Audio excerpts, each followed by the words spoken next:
This is Sholo Ford's presentation of high school football on iTalk 106.7 FM and iTalk1067.com.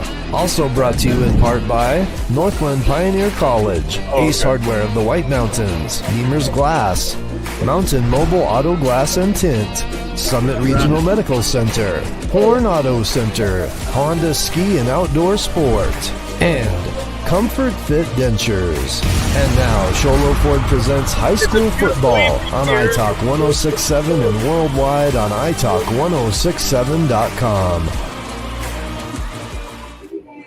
It's a beautiful evening here in Chandler, Arizona, a ball game that many of us hoped throughout the year that Snowflake would be playing host for, but coming out on the wrong end of that has left a clear sky, balmy 68 degrees here at Arizona College Prep. As I'm Derek Paulo alongside Mike Brogan, and everything has played out just the way that we suspected it would, especially over the last 5 or 6 weeks. Got the top 4 seeds remaining in the 4A playoffs, but Snowflake being the number 3, having to come to ACP, having to beat a team that you suspected they were going to have to beat at some point, having to do it on the road.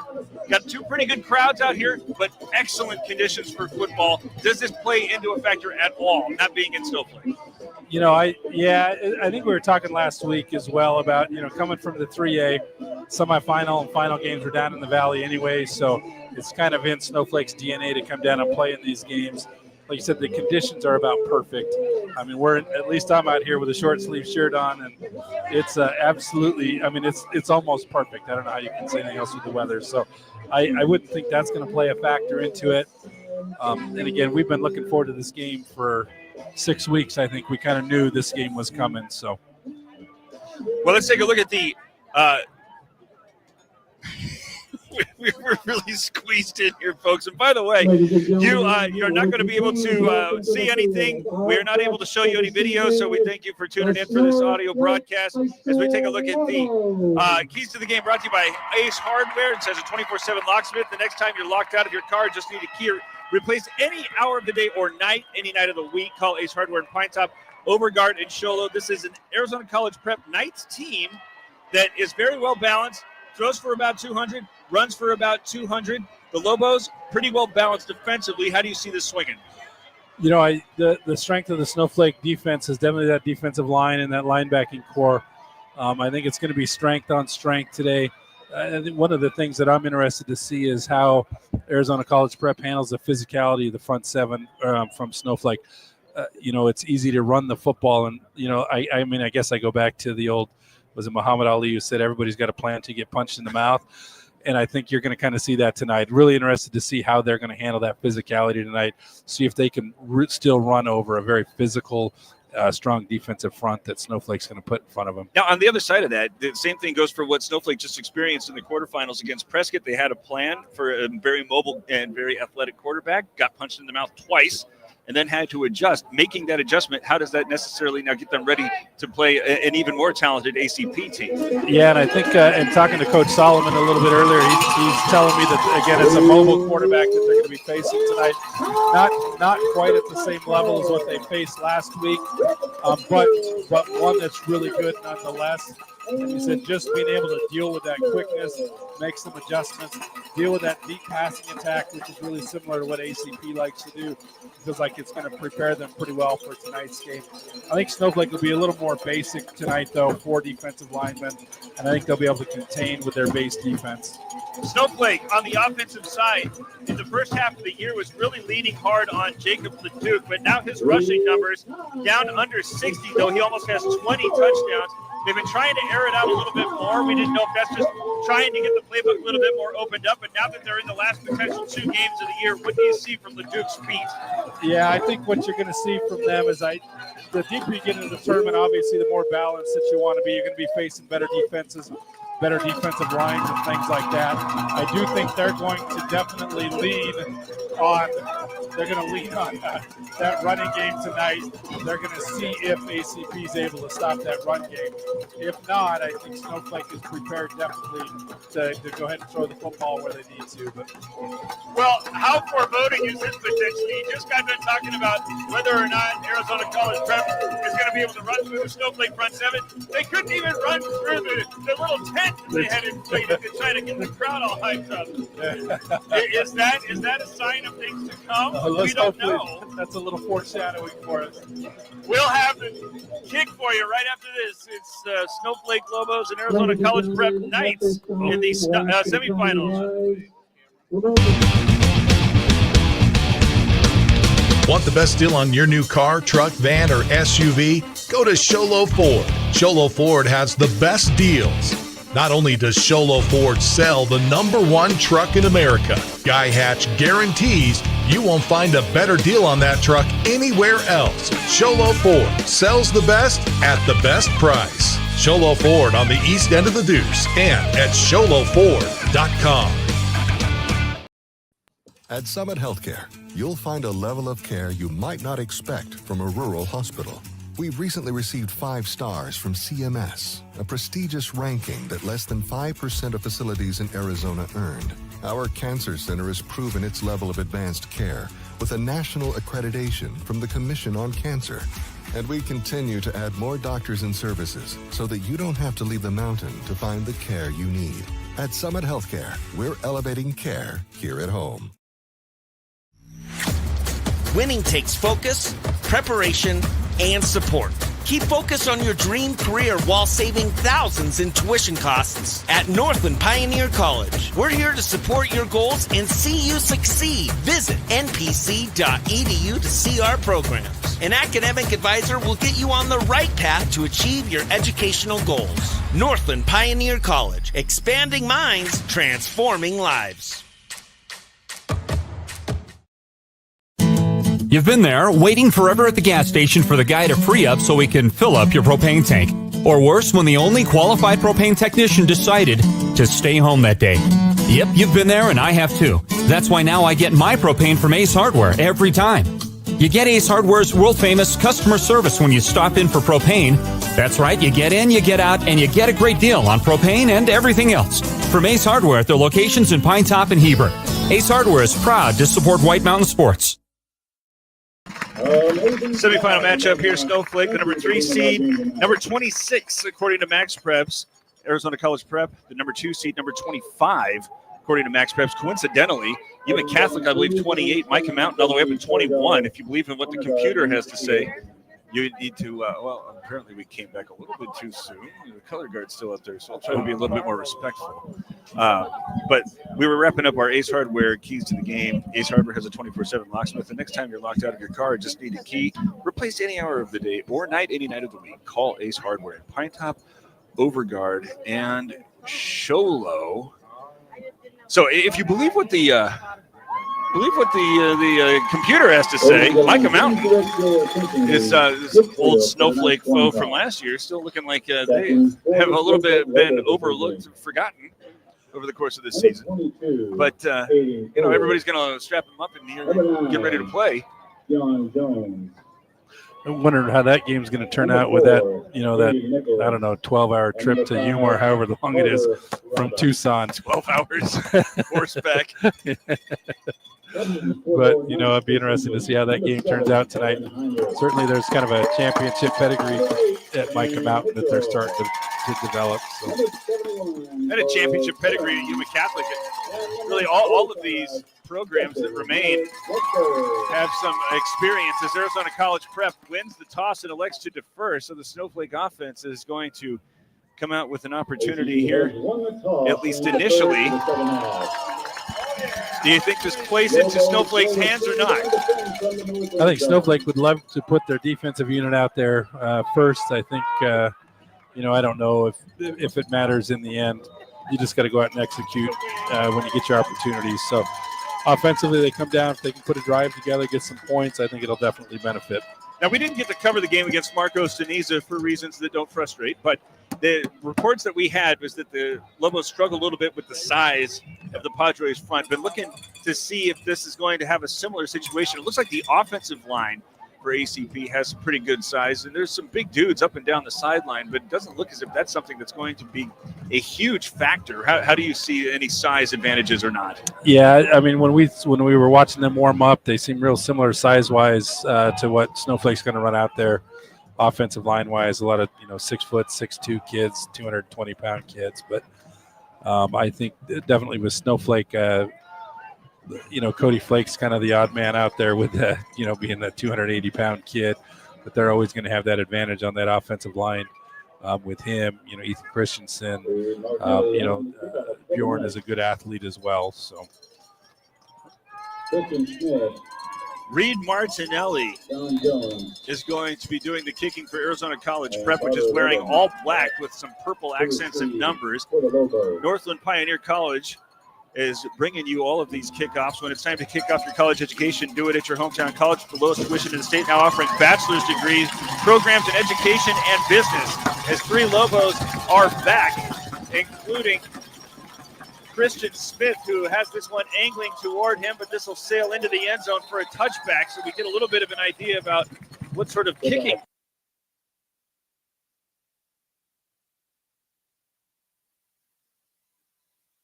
start now on their own 20-yard line, coming out with the big running attack that we've already been very well familiar with. Jacob LeDuc averaging 60. Oh, no, we got a flag. Sportsmanlike conduct. Whistled against ACP. Well, that sure happened fast. When that came out, I didn't see anything. It came out from the white hat as well. Oh, the penalty is for having dark numbers on dark jerseys. Thank the Lord above that somebody is finally taking a stand against this madness. All right, so that makes sense. Snowflake out there wearing blue numbers on white shirts, just the way it was intended. Chrome hat's got gray pants. Already described there as the fake the handoff. Going to throw this one to the far side where it's had by Olberg. Dropped at the 40, but a 5-yard gain. Interesting that Snowflake would come out in that play action with that 2-back set, fake the ball, go right out to Olberg. Actually crossed over the 40, so it'll be a short 5 here opening as Bryce Vaught was there with the catch. Or the tackle, beg your pardon, is Baum is going to come out all alone on the right. Olberg there, single coverage on the left. Got a safety very close to the line as they're expecting Snowflake to run this one, and it'll beat Turley as he tries to go to the left. Maybe a couple of yards, set up 3rd down and 3. Lathel Wad there with the stop. Yeah, again, defensive line looked pretty stout in there as well. They didn't get much surge. Interesting to see both corners are kind of up in press coverage, so I wouldn't be surprised for Scheller to be taking some deep shots tonight. No deep safety as well. Couple hard counts here from LeDuc. Approaching 1 minute in, the Lobos needing to pick up a 3rd down to get the opening drive continued as they're going to drop back with LeDuc. Looking to the left, now he's going over the top. Olberg's got some space as he drops that one into the 35, and he's down the far sideline and gone. A huge strike. 58-yard touchdown reception with Olberg and LeDuc putting the Lobos up 6-0.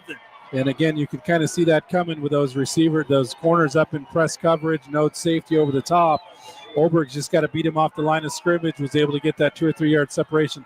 Absolutely perfect ball from Jacob LeDuc.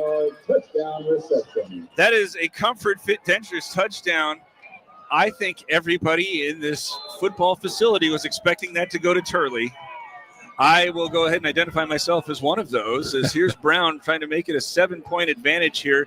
Just 1 minute and 11 seconds into the ball game. The snap is low, but the kick is away. And good. 7-0. The Lobos lead. This is Sholo Ford's presentation of high school football on iTalk 106.7 and iTalk1067.com. Want the best deal on your new car, truck, van, or SUV? Go to Sholo Ford. Sholo Ford has the best deals.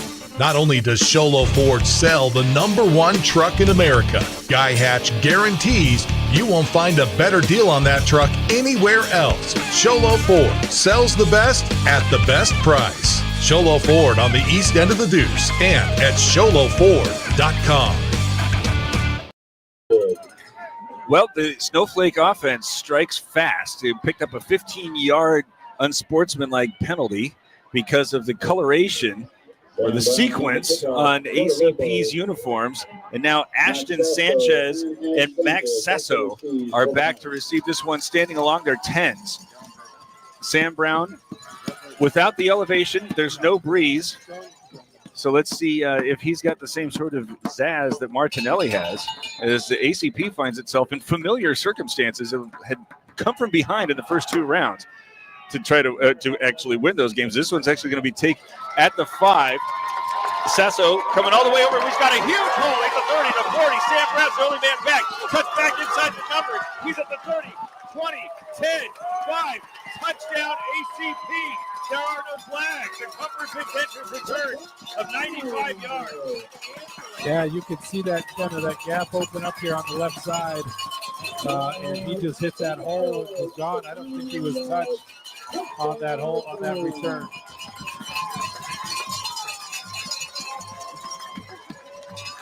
So Snowflake have to get put right back on notice after the Lobos used a 58-yard pass to score. Snowflake's coverage breaks down. Martinelli now trying to make it a 7-up ball game, as his snap is perfect and the kick likewise. 7-7, 10 minutes and 35 seconds left. It's still Sholo Ford's presentation of high school football on iTalk 106.7 and iTalk1067.com. At Summit Healthcare, you'll find a level of care you might not expect from a rural hospital. We've recently received 5 stars from CMS, a prestigious ranking that less than 5% of facilities in Arizona earned. Our cancer center has proven its level of advanced care with a national accreditation from the Commission on Cancer. And we continue to add more doctors and services so that you don't have to leave the mountain to find the care you need. At Summit Healthcare, we're elevating care here at home. Comes the Northland Pioneer College kickoff. When it's time to kick off your college education, do it at your hometown college with the lowest tuition in the state, now offering bachelor's degree programs in education and business. As Mike Brogan, you just observed that last week, most of the kickoff return units were made up of starters, especially on the defensive end. Did you notice anything about that one? Yeah, I didn't. I was still kind of basking in that touchdown pass. And I didn't look to see who we had out there on that kick coverage team, but I'll be interested on that next one to see what we're going to do there, because that was untouched, right, for 95 yards. Martinelli just had one blasted halfway into the end zone. He's got this one teed up on the 4, tied up at 7, 10 minutes and 36 seconds in, as that one will make it into the end zone. Might have stepped back into it. He might have caught that in there. As the grass here at Arizona College Prep looks like it's November in Phoenix. So it looks like winter grass, doesn't it? So now the Lobos, having benefited from receiving a 15-yard flag that required a little bit of explanation, now they're going to have to actually start on the 20. They're able to gain all of the 65 yards needed, primarily on one passing play. Ulberg splits out wide. Now he's being crowded in the line of scrimmage. Baum getting a little bit of space, as this time they're going to go with Turley. Stretches it out to the far side, tries to cut it up at the 20, where he's eventually stood up. Velasquez is there with the stop initially. Does not look as if he was able to ever turn that upfield. Maybe gained a half yard. Well, they'll give him 1. It looked like he was going to get to the corner there. Good pursuit defensively, though, that got turned back into the. Now, interestingly, the Lobos on the 2 runs that they've attempted have gone right after the biggest player on the field after that left side. Yet Turley on the right, Raven on the left. As this time they will go with Raven. He's trying to come to the right side, but he's going to get stood up and bottled up in the interior for no gain. Yeah, not getting very much of a surge from the offensive line in there. Defensive line for AZP looks pretty tough.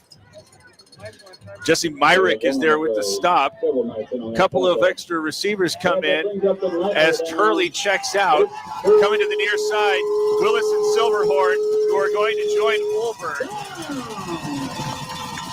Raven, the lone man in the backfield, and now a flag comes out. It doesn't look like the Lobos are lined up properly. Yeah, that's got to be an offsides if it's a pre-snap. Oh, there we go. Encroachment called on ACP. Yeah, one of those oddities in high school. They don't let the play go. If you line up off sides, it's a dead ball penalty in high school. So move it out to the 27-ish. Looks like a very long three. Same formation for the Lobos in shorter yardage. Trips coming to the right. Now Raven moves over to the Duke's left. As the snap goes right through his hands, he's going to run back and it falls into the end zone, and it's fallen on by the Knights. No, it goes down. They signal touchdown. The only hope after LeDuc couldn't get it was that maybe it would go into the back of the end zone. He probably should have just kicked it out. Instead, there's a defensive touchdown for ACP, which now has it lead before Snowflake's defense has even come out. Cam Mitchell is there with the recovery in the end zone for the Comfort Ventures touchdown. Yeah, I think if somebody would have told you it would have been 14-7, 2-3 minutes into the game, I don't think we'd have had any buyers on that, but a lot of big plays. Not sure what happened there. It looked like the ball just went through his hands. And I don't know if it took a funny bounce. It looked like he was going to get on that thing inside the 5, but the ball just kind of squirted away. Tell you, we spent all season wondering what the conditions would be like in Snowflake in late November and how this might influence whoever winds up having to play the Lobos. And here in perfect conditions, the Lobos commit the first turnover. As here's Martinelli in for another kick that's up and good to make it 14-7 after the snap goes right through LeDuc's hands and then into the end zone where it's recovered by the Knights, who now have a 14-7 lead. And we're just 2 minutes and 59 seconds into the action. It's Sholo Ford's presentation of high school football on iTalk 106.7 and iTalk1067.com. Winning takes focus, preparation, and support. Keep focus on your dream career while saving thousands in tuition costs at Northland Pioneer College. We're here to support your goals and see you succeed. Visit npc.edu to see our programs. An academic advisor will get you on the right path to achieve your educational goals. Northland Pioneer College, expanding minds, transforming lives.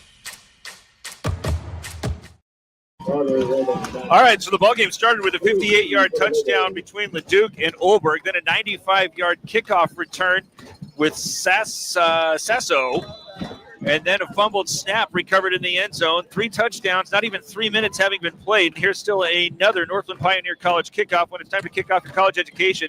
Do it at your hometown college with the lowest tuition in the state.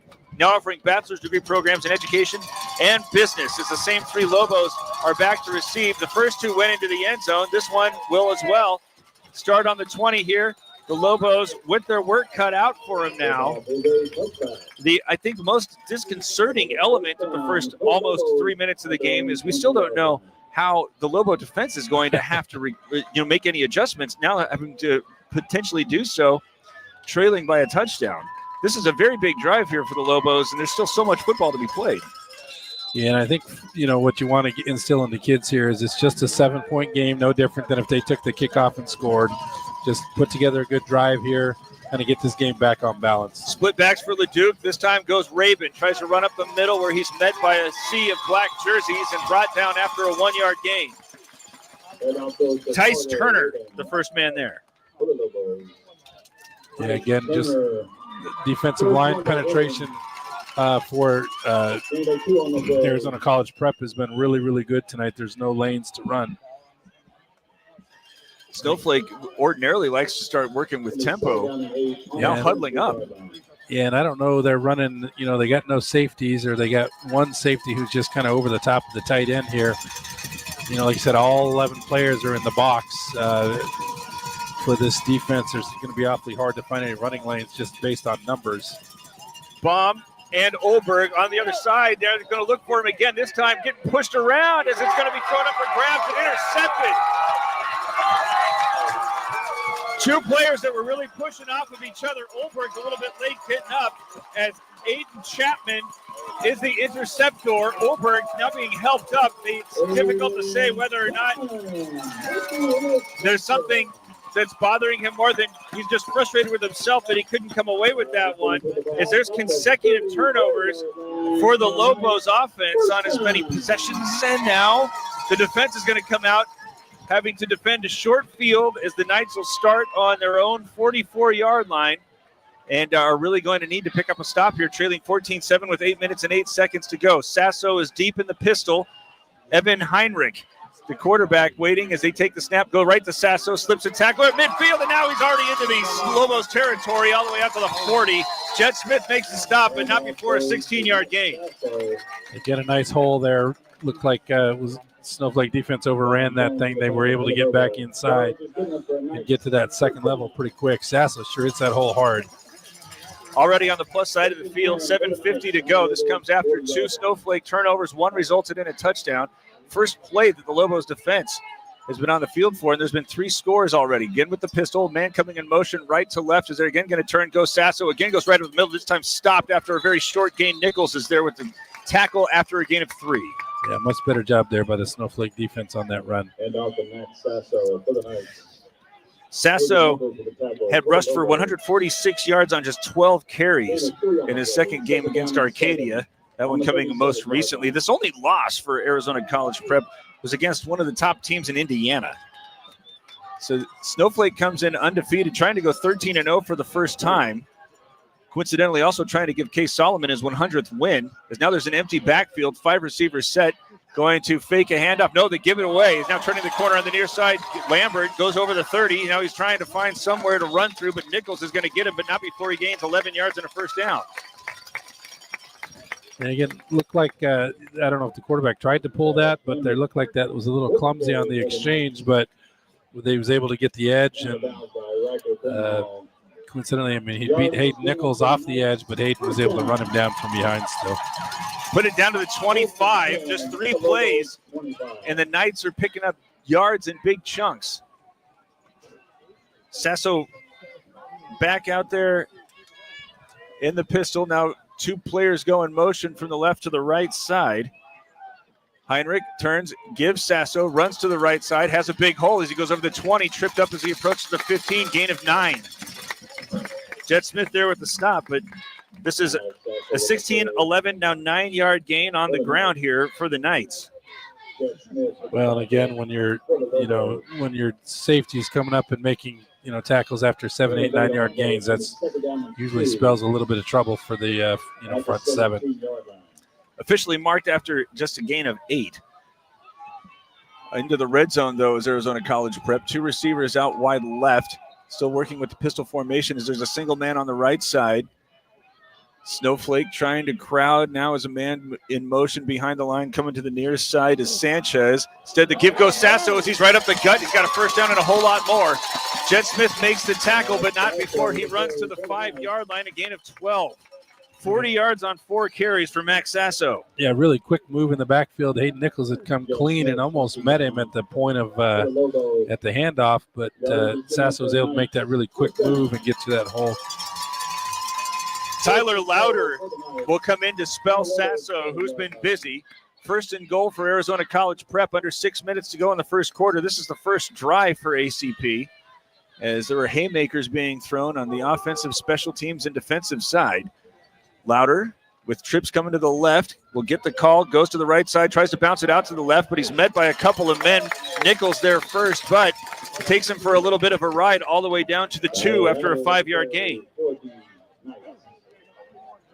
Yeah, again, just another inside handoff, and the offensive line is getting pretty good push, and they're 3, 4, 5 yards downfield before there's any contact made with any of the runners. Second and goal from just outside the 2. Arizona College Prep taking its time at this point. Heinrich still has not had to air it out as they've been gaining big yards on the ground. Still going with Louder as his running back from the pistol. Heinrich now flushes him out toward the left, going to run it in that direction, give him the option pitch. The wide receiving blocking there was excellent as they came to the near sideline. Louder is in for a comfort fit entrance touchdown. Yeah, nice play design there as they shifted that running back out to the left and just ran that little speed option, and they were able to get the corner with the pitch, and he basically went in the end zone untouched there. I had mentioned that the last possession for Snowflake felt like a big one, not knowing exactly how the Lobos defense was going to have to adjust. And have seen, especially here against some of these more marquee opponents, that they've been able to do some damage in the first quarter.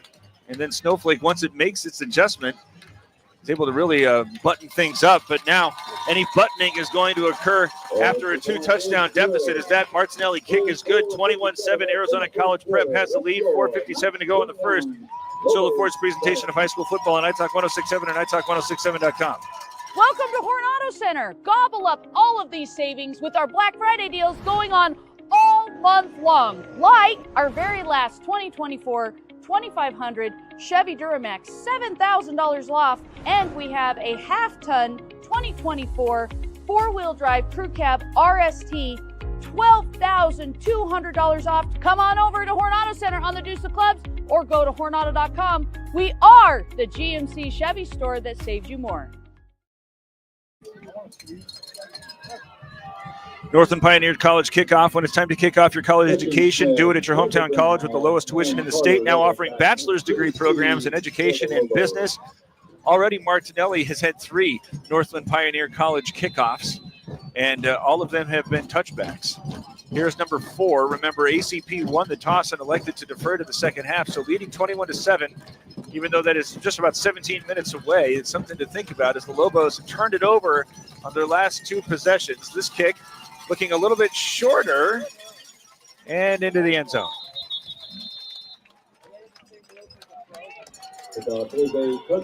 So if the last drive was important, this one is imperative. Yeah, and I would think you're going to lean back in a little bit to some of that running game here to see if they can get something. They probably just line up, maybe try to run something behind Cody Flake a little bit, see if they can just, kind of get back to Snowflake football here. All of the Knight defenders have been within about 7 yards of the line of scrimmage throughout the first handful of plays. They have not run many plays of the Lobos. Got their touchdown on a 58-yard score. As now they're going to run with Leduc going to the left. He's going to turn the corner. He gets over the 25 and toward the 30 where he's pushed out of bounds. And there are no flags. I thought something was coming out there, but had wondered that in the pregame conversation as Tidman is there with the stop. Tibbet is there with the stop. If Leduc is going to be required to do a little bit more with his feet to try to get this thing a little bit more settled. He winds up running for 7 there. Yeah, nice to see him get out to the corner and able to, get that corner a little bit, get a nice gain on first down. 3 receivers, including Baum and Olberg, coming out to the right. Single man on the left in the backfield is Turley trying to operate as a lead blocker. Leduc going in that direction as he gets close to the 30, might have a first down. Yeah, they're going to have to do something to kind of get again, there's all 11 defenders are kind of within 10 yards of the line of scrimmage. So maybe if they can run sideline to sideline a little bit to get that defense to kind of have to spread just a little bit. It's seemingly going with 3 receivers to try to spread them out a little bit more and then using the big running back as a lead blocker, though that might be Rabin who's in there now. Leduc, who's run on the last 2, gives it to Rabin on a toss, trying to go to the far side, gets to the sideline, running to the short side of the field. Didn't have a lot of area where he could try to run through, but he was able to get a little bit more than nothing before Evan Fuller brought him down. Winds up with a respectable 3-yard gain.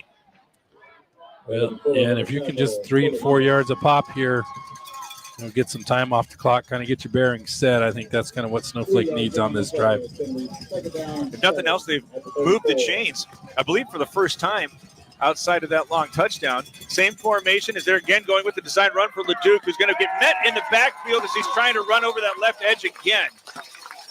Fuller there with the stop. And they're continuing to attack the biggest dude on the field for the Knights, running toward the left side of their offensive line. Yeah, and there's really good flow to the football from that ACP defense. I think if, the Snowflake runners are going to just need to run north and south, not a whole lot of opportunity to, dance, make people miss. Just the flow from the defense is just not going to allow that type of running tonight. Passing situation here on 3rd and 7, 3:35 to go. 3 receivers out to the right side. Leduc moves the pocket in that direction, now sets up a screen going in the other direction. Raven's got that cop, but the pass hung up on Raven enough to allow for 2 or 3 tacklers to get there. Leduc needed to get that to him a little bit quicker. Yeah, it looked like that had a little bit of, that setup. Like they had some opportunity there to break that one for a first down, but like I said, that ball hung up a little bit, allowed the defense to get there. Gains just 2. 4th and 4 is Arizona College Prep's having a hard time getting its return men out there. Sanchez eventually is going to come out and set up around his 35. And now, before that ball is snapped, is that another encroachment penalty? If it is, it's a first down, but Snowflake is moving in the wrong direction. Now, 4 or 5 players come hustling off the line. Did Arizona College Prep suspect that Snowflake was not going to punt that? Yeah, that was an odd, defensive substitution, and took him, like you said, it took him a minute or two to get a return route on the field as well. Bentley's going to be doing the kicking here as he asked for the ball a couple of times. Now has this one as he's pressured, and it's blocked. Going in the wrong direction again is Snowflake, and that one's going to be scooped and scored.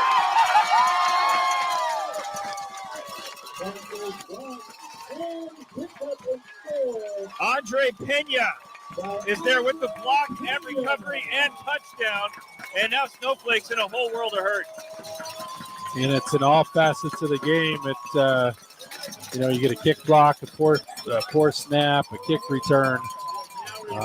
It just feels like the whole world is collapsing on you right now. They're going to need the offense to come out and put something together a little bit here on this next drive.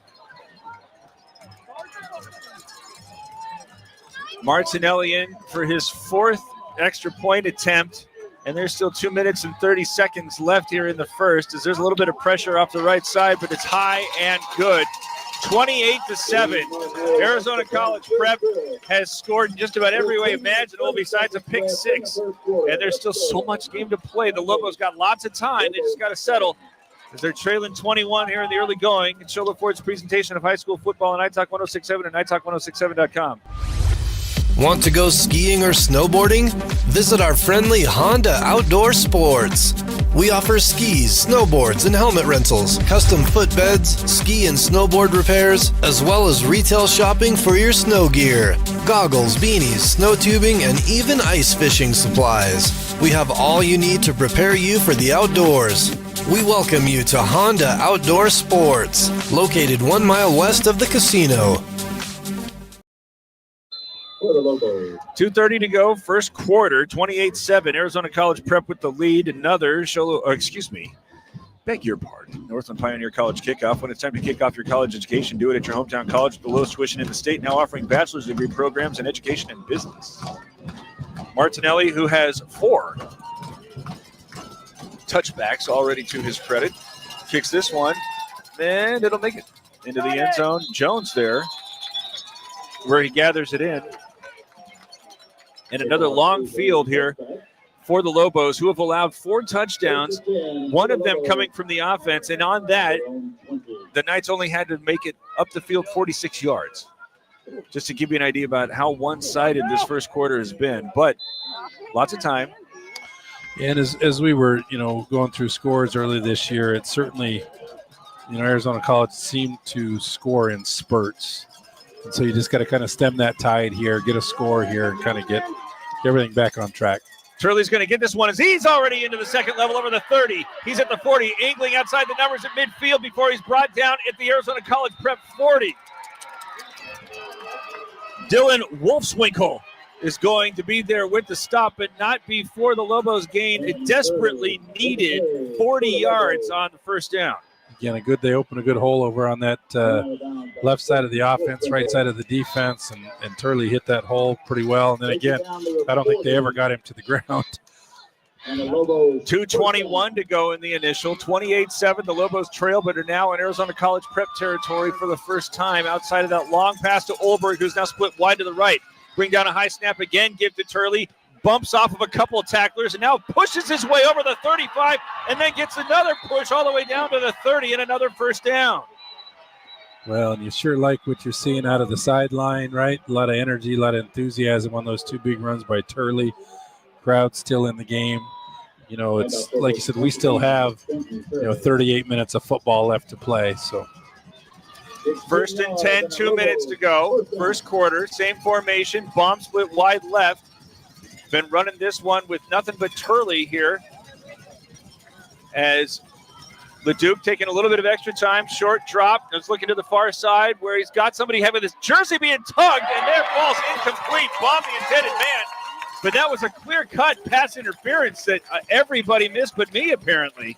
Yeah, I think on that last go route on the other side or to Olberg earlier, it was intercepted. You could see the handful of jersey. And so it looks like these officials are going to allow those cornerbacks to be a little handsy, which certainly benefits them playing that press coverage. Right. Bomb's jersey was getting pulled all the way down to his hip. As it's 2nd and 10 after the absence of a flag. Going to go with Turley, who's now up the middle all the way to the 20, and now he's into the open field and in the end zone for the score. A 30-yard run. Turley has cut the deficit in half potentially with that game, that drive occupying all 80 of the yards gained. Well, fasten your seatbelts. It looks like it's going to be one of those games. And unfortunately, from the Snowflake perspective, one of those games with a big lead for Arizona College Prep, who Sam Brown pending has still potentially got him doubled up as he's trying to get his second extra point in there. Got Flake in to do the holding. The last snap was low. This one also, and a little bit of pressure, but he's able to get that one away, and it's good. 28-14, a minute and 37 seconds left in the first quarter. It's Sholo Ford's presentation of high school football on iTalk 106.7 and iTalk1067.com. Mountain Mobile Auto Glass and Tint now has 3 locations to serve you. Snowflake, Lakeside, and now Sholo. And with over 85 years combined experience in auto glass and over 40 years of combined experience in window tint, you can trust the experts at Mountain Mobile Auto Glass and Tint with your vehicle. Call them today. Just call 536-5972. Mountain Mobile Auto Glass, cash back to you. Northland Pioneer College kickoff. When it's time to kick off your college education, go to the lowest tuition in the state or the school that boasts such. Now offering bachelor's degree programs in business and education. Taking a look at who is out to cover for the Lobos. And you got a lot of numbers that you see an awful lot of, and you got a few that you don't. So let's see. You know, we weren't paying attention to this after the first kickoff as Brown puts this one into it and angling towards Sanchez. He takes it at the 5, starts running in the wrong direction, or the other direction, I should say, is there. Turley almost gets him at the 30. Now a flag comes out at the 30. He's still on the feet of Sanchez as Nichols brings him down at the 45, but I suspect that, and now another flag comes out. Yeah, I'm pretty sure that first one's going to be a hold. As late as that second one came out, that could easily be a unsportsmanlike on one side or the other.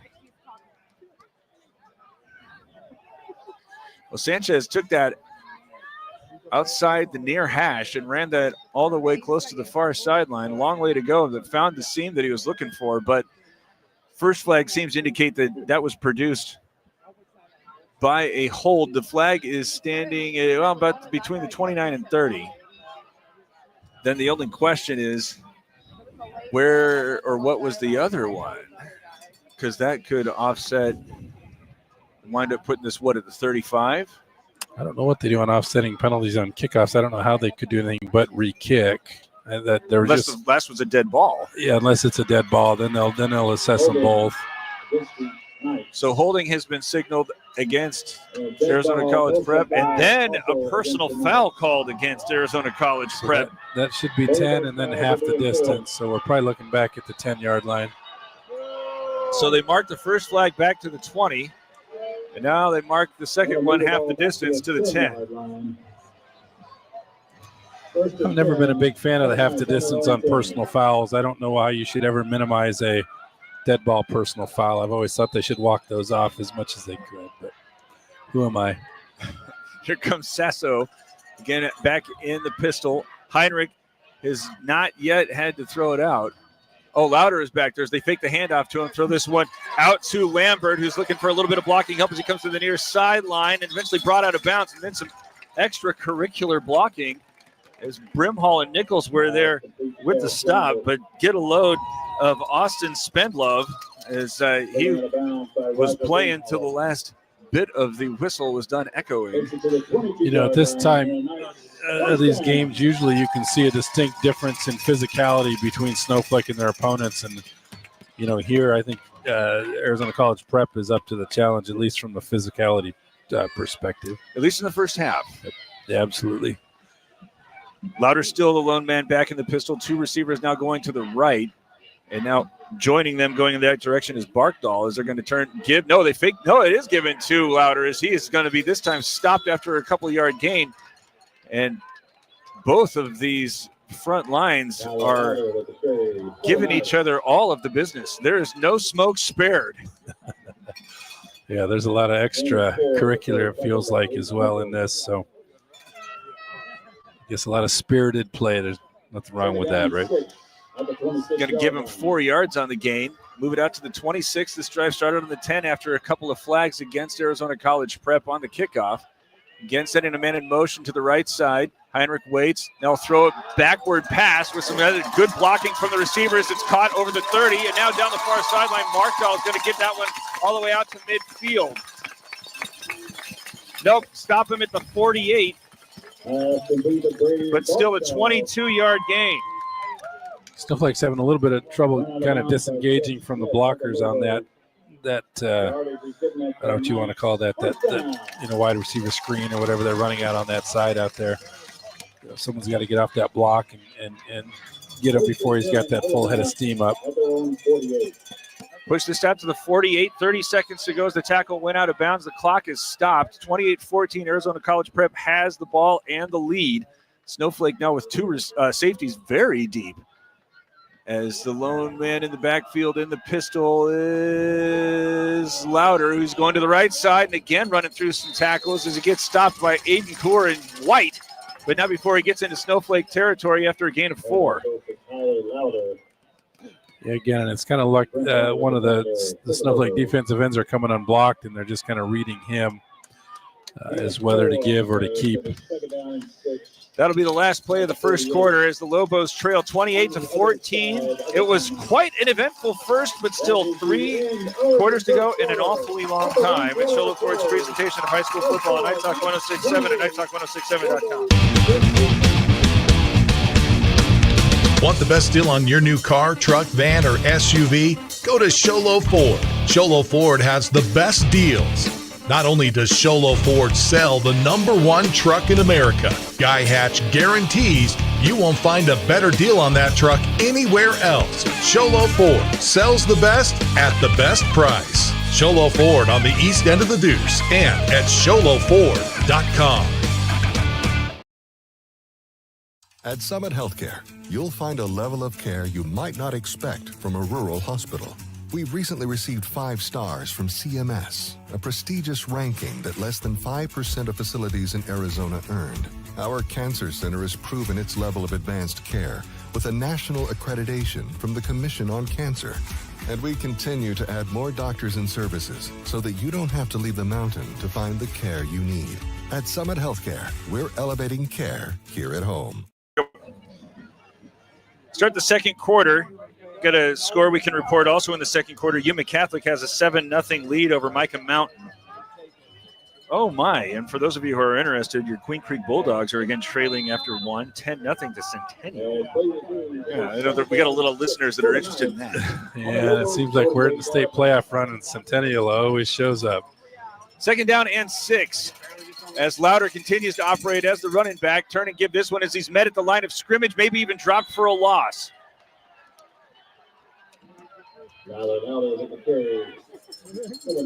Christensen there with the stop. Now, 3rd down and 6 or 7 doesn't mean an awful lot as the Knights have been able to pick up those types of yardage with regularity and in abundance. But the Lobos find themselves now 1 play away from seemingly bringing out the punting unit and getting a stop. I would certainly expect one of those little slot screens or something to the wide receivers that they've run effectively Sanchez is here at the bottom of the field and in single coverage, but ACP is going to call a timeout. Leading 28-14, use the first timeout with 11:21 to go in the half. It's Show Ford's presentation of high school football on iTalk 106.7 and iTalk1067.com. Want to go skiing or snowboarding? Visit our friendly Honda Outdoor Sports. We offer skis, snowboards, and helmet rentals, custom footbeds, ski and snowboard repairs, as well as retail shopping for your snow gear, goggles, beanies, snow tubing, and even ice fishing supplies. We have all you need to prepare you for the outdoors. We welcome you to Honda Outdoor Sports, located 1 mile west of the casino.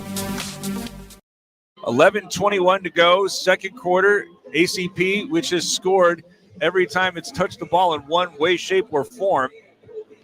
Now facing 3rd and 6, having used a timeout. And surprised that Sasso hasn't been out much since he had gained 40 yards on 4 carries. Tyler Louder is again coming out there, but there's 3 receivers going off to the left and a single man, and Sanchez off on the right. Heinrich has completed 2 passes for 34 yards. Now Louder is going to get emptied out to the right side. Initially looking that direction, have to throw this up for grabs for Sanchez as Bentley was there with the pressure. What? And they're going to throw a pass interference flag after the Lobos have had their jerseys tugged on them on 2 huge plays. This is an astonishingly terrible call. This is not something that could have been flagged. It's just compared to what they have not thrown against ACP. That's what makes this especially suspect. Yeah, and you always got a question with and then the official goes up and talks to the cornerback unsolicited. It kind of gets the feel that he's trying to sell that call a little bit. But that ball was 15 yards short of the receiver as well. I mean, quarterback was hit as he was throwing. That ball was up for grabs. I don't know how you make that call. Wow. Wow. So the Lobos now find themselves further behind the 8 ball. That moves it out to the 33-yard line on an incredibly suspect first down. 11 minutes and 17 seconds to go, 28-14. Snowflake trails. Now having to rebound after this as a bad snap is handled. Louder's able to get the catch as he goes over the 30. Christensen there with the stop. The ball's loose. Well, they just made one bad call. They can't compound that one with another, but it won't even up. And I'm not sure how they missed the block in the back on that as well. Apparently an injured player, as we can tell you that the Summit Regional Medical Center has everything that your athlete needs to get back in the game. Looks as if interestingly, is Sasso hasn't been seen since he gained 40 yards on 4 carries as previously mentioned. And now Louder, I think, is being tended to.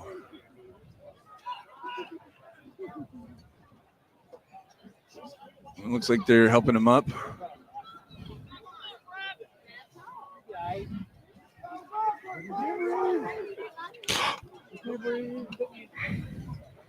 And that is Louder. He is walking off under his own power.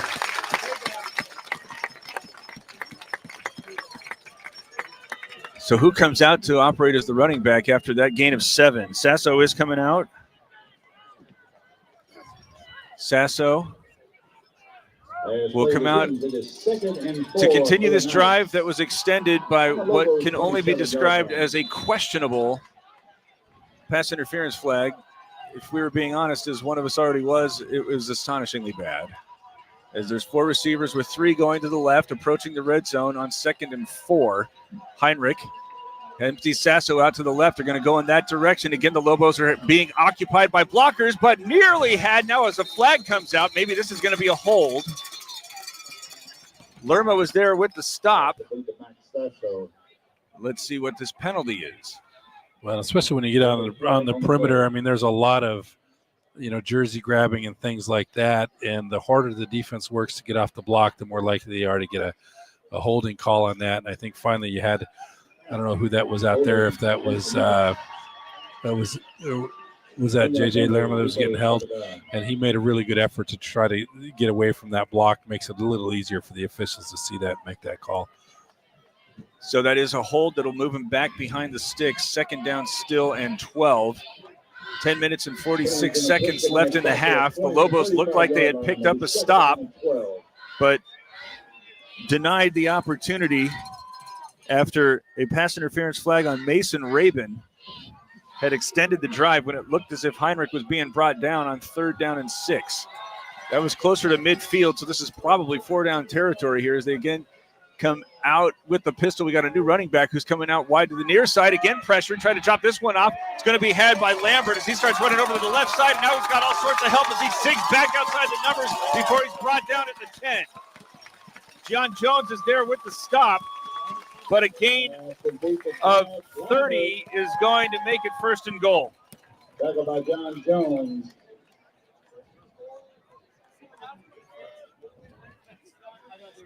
You just got to go back to that pass interference flag where it looked as if the Lobos had the stop. Instead, here's 1st and goal at the 5. 28-14, they're trailing. Of course, at this point in the game, that one play is nowhere near the deciding factor, but boy, does it hurt. Grant in there is the running back, Alec Grant, who's now going to move out alongside Heinrich's right, going to carry this one to the left where he's tripped up after maybe a yard. Brimhall there with the stop. Lobos right now just trying to save this and force a field goal. Tackle by Roger Brimhall of the Lobos.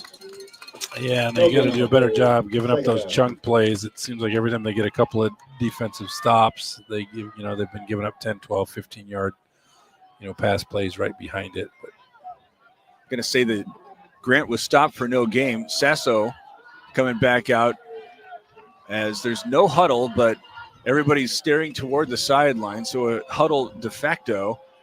Now making their way toward the line of scrimmage. 2nd and goal from the 5.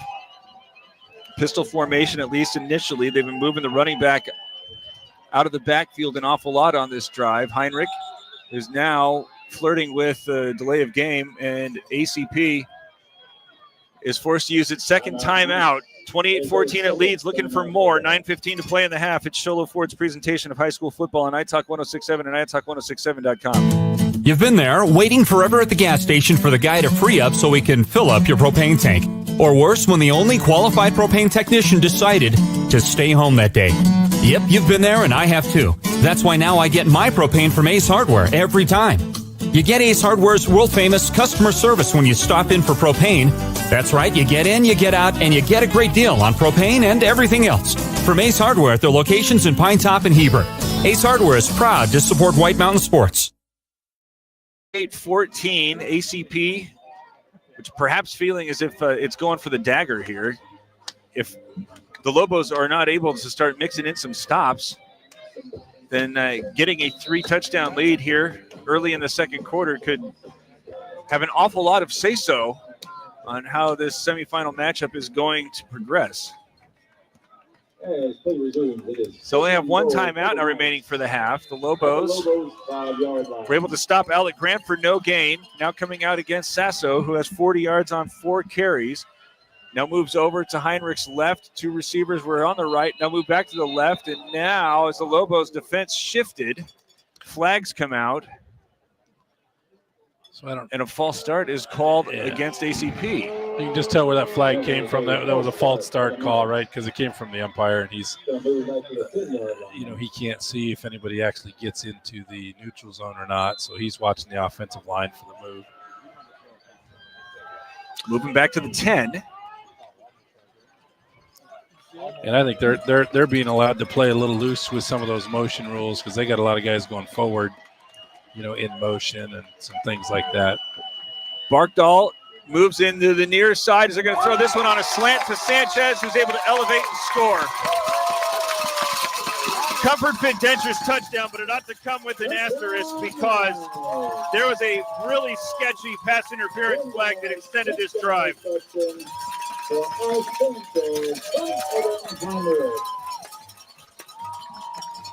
34-14 with Martinelli coming out to try for his 5th extra point.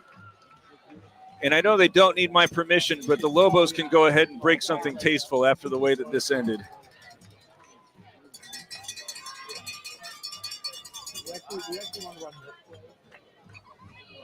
Waiting here for the snap and hold, which is down and good. 35-14, Arizona College Prep with the lead. It's Sholo Ford's presentation of high school football on iTalk 1067 and iTalk1067.com. Welcome to Horn Auto Center. Gobble up all of these savings with our Black Friday deals going on all month long. Like our very last 2024 2500 Chevy Duramax, $7,000 off. And we have a half-ton 2024 four-wheel drive crew cab RST, $12,200 off. Come on over to Horn Auto Center on the Deuce of Clubs or go to hornauto.com. We are the GMC Chevy store that saved you more.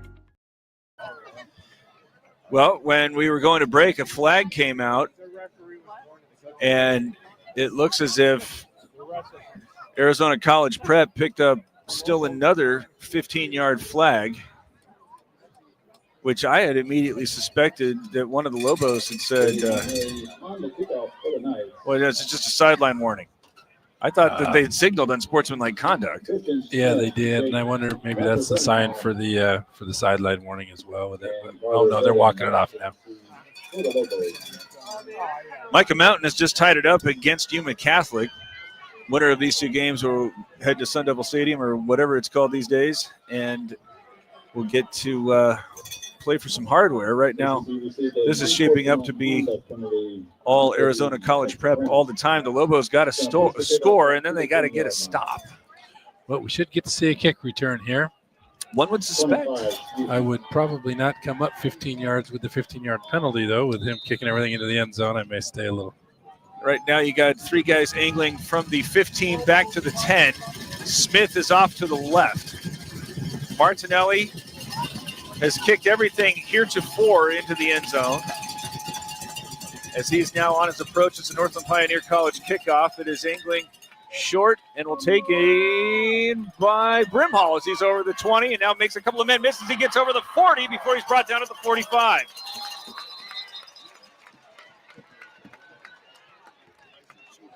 Tyson Cheatham there with the stop. There was some slapping after the fact. 9:03 to go. There's still an awful lot of time to play. The Lobos were able to use an awful lot of Canton Turley, who ran 80 yards on the last drive, including 30 to score. Going to have Baum, who looked like he was interfered with on a big play on the last possession. No flag. Come out on the left with Ulberg off on the right. Split backs on either side of Leduc, who ran for 10 yards on one of the previous possessions that ended with the block going into the end zone for one of Arizona College Prep's scores. Fake the handoff, looking for Baum near side, caught at the 50 and immediately brought down, but it's good for a gain of 5. Yeah, good way to start that. They've gotten a couple of receivers behind, the easy, I don't know what to call them, Arizona College Prep defensive back. So I think you can kind of get some of those stop routes here. It's a good gain on first down. Baum goes to the sideline. Ulberg still going to get split wide to the right. Silverhorn also lurking in that direction. Christian Smith replaces Baum on the left. Still with both running backs, Rabin and Turley going left to right.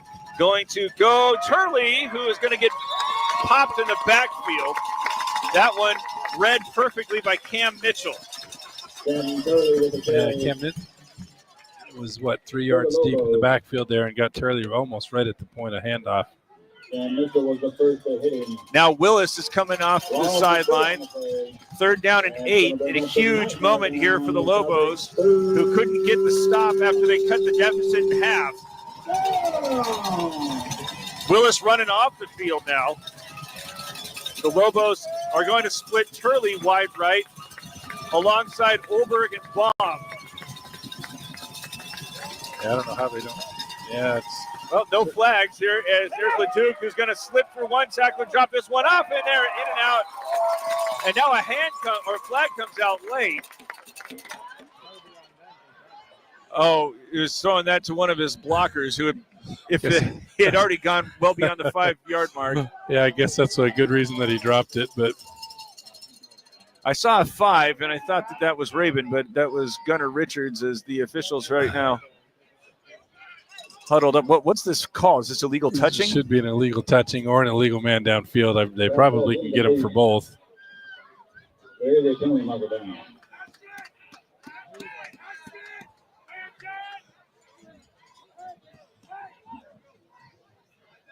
They're having a hard time sorting through this. Right now, the illegal touch is the call. That's a loss of down. So it's 5 yards now, 4th and 13.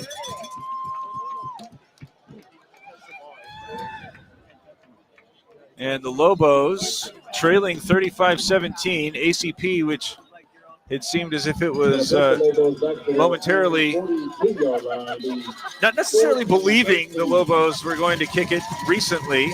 Got Lerma, who's in the backfield as well as the backup quarterback. Doesn't look like anything fakey is going on, as that's a good kick. Calling for the fair catch. Sanchez will take it at the 26. So the Knights defense has had stops previously, but that's the first time that there's been a successful punt. Now, can the Lobos come away with a stop here with 7 minutes and 30 seconds? Remember, Arizona College Prep is going to get the ball to start the second half. So they not only need to stop, they got to get points, and then they got to get another stop, and then they got to get points. And all that's just to try to get to the midway point in the third. But first things first, here comes the needed stop as Evan Heinrich, who's 4 for 4 for 74 yards, most recently a 10-yard touchdown thrown to Ashton Sanchez. Sasso is deep in the pistol as Louder seemed as if he was hurt on the previous drive. Snowflake not showing any pressure here on first down as the give goes to Sasso, and he's met in the backfield, and he's brought down for a loss. Brimhall's there first. Yeah, good good penetration on the backside there by Brimhall, and looks like he got 2 yards in the backfield. Snowflake down 21. Going to say that was for a loss of 2. So 25% of the way toward that stop. 3 receivers split out wide to the right. Single man on the left, I believe that is Barkdahl. As Grant comes out to operate as the running back. Heinrich fakes the give, throws this one over the top where it's had, and now weaving through traffic before eventually going down at the 35 is Spendlove. Austin Spendlove there with the catch. Complete to Austin Spindler for the Knights. ACP fans are frustrated. Boy, that's a gratuitous spot for a first down there. Boy, that looked like he was stopped a yard short of the first down, but I guess we were too busy listening to the crowd. Which is comment. Hilariously frustrated after the last drive was aided by one of the most generous pass interference flags this guy's ever seen. Grant's still out there in the pistol. Now moving out to the left. Going to drop back with Heinrich looking to the near side. He's out of bounds. Lambert as he is going to catch that with a foot on the sideline. First incompletion there for Evan Heinrich. So that's my coaching coming out of me, calling for penalties and out of bounds in the middle of the play. But, yeah, he just not very well aware they ran that to the short side of the field, and I think he got a little closer to the sideline quicker than he thought he would and just had 1 foot out of bounds when he caught that. Lambert and Sanchez are going to continue to get split wide right. 2 men off to the left. That's Barkdahl and Spendlove. Grant running, who has only had the 1 carry that went for no gain. Going to fake the give. Heinrich drops this one off, and Sanchez can't handle it as he was getting ready to block. I think that Heinrich surprised him. And they missed. They got 78 is at least 8 yards downfield on that. And I don't know how they missed that because they're running kind of that option pass play. And they run that fake handoff. And then when the linebacker fills, they just throw it over the top to the running back. But all the offensive linemen are playing on that. They got it. Oh, that's legal man downfield is being called. I guess I spoke too soon. I didn't see the yellow ever come out anywhere, but he was at least 8 yards downfield because they're playing on that option run. So, a little surprised Snowflake is taking that penalty at 3rd and 10, 2nd and 15. You know, with as many chunk plays as they've been able to get this year, I think I might have preferred the 3rd and 10, but. 5 receivers set, including 2 off on the short side. Looking initially to the left. Now drop this one off over the middle. That'll be caught and then dropped after a 7-yard gain. Spendlove is again the intended man. Core gets the stop. They get half of those yardage back. Yeah, and I'll bet you're going to get that option dive play here, and I'll bet this is 2-down territory here for them offensively. They've been running such a highly proficient tonight that I'd be surprised if this isn't kind of 2 plays to get this first down for them. Going to say 3rd down and 5, just over the 40. As this time 3 receivers going off to the left. Man coming in motion to the near side is Lambert. A little bit of pressure as they go over the top and in and out of the hands. Sanchez nearly had the first down. Instead, here's 4th and 5. Well, Aiden Coor jumped that route. If that would have been thrown a little more catchable, I think Coor would have got to that thing before it got to the wide receiver. So a really good job undercutting that route and kind of forcing that pass outside. All right, the Lobos got to stop. Snowflake bringing Olberg out, expecting a punt. In to do this for ACP, I believe that's Troy Abney. It's 4th and 5, so the Lobos probably ought not be too comfortable. As everybody seems as if they are trying to stay on their toes. Going to get this one away. It's angling to the near sideline very high and not going to be catchable nor returnable as it'll roll over the 10 and then start going laterally at the 5. Snowflake got the needed stop, but now under 5 minutes to go, and they're going to have to go 95 yards to get the equally and desperately needed score, trailing 35-14. Again, I know that this is not the most important play, but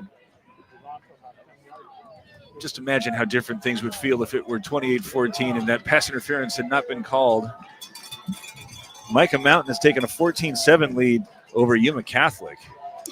Yeah, and I think in that game as well, because Max Preps does show a play-by-play in that thing, that Micah Mountain's also fumbled inside the Yuma Catholic 30 as well. Handoff goes to Rabin, who cannot accelerate. He's immediately met in the backfield for a 2-yard loss. Yeah, and again, it's kind of similar that there's so much penetration there that's awfully difficult to kind of try to stop and juke. You just got to hit the hole and go against that when you're getting that kind of defensive penetration. Remember, Snowflake has had a punt blocked. So now with the 3 men in the backfield setting up in the end zone, receivers on either side, Leduc. Hard counts, then gives way. Rabin going to stretch this one out, going to the far side. Turns it over to the 10. And no, not quite the 10. Will gain 4 or 5. Cam Mitchell there at the stop, but it's going to be 3rd and long. Again, much better run there. He kind of got that edge and was able to, like you said, just turn up and get a. So he gained 5. 3rd and 7. Well, maybe closer to 3rd and 6. I think Rabin just came off the field from the shotgun. Drop back, now looking to run with it as Leduc tries to serpentine his way, now bounces it outside. He's over the 20, he's over the 30, and then eventually brought down at the 35. No flags there as the Lobos were able to get out of the shadows of the end zone and now put together potentially a little bit of drive after they gained 30. Yeah, you just need that first down on that to get yourself out, outside of that, inside shadow your own goalposts, I guess, for that. But a really nice run, broke that tackle right at that first down marker and was able to accelerate and pick up about 20 extra yards. 3:25 to go in the half. 35-14, Snowflake trailing, but trying to regain some composure and make this a little bit more doable going out of the locker room. 3 receivers set with 2 coming to the near side. H-back is Silverhorn, and now movement on the right side of the line.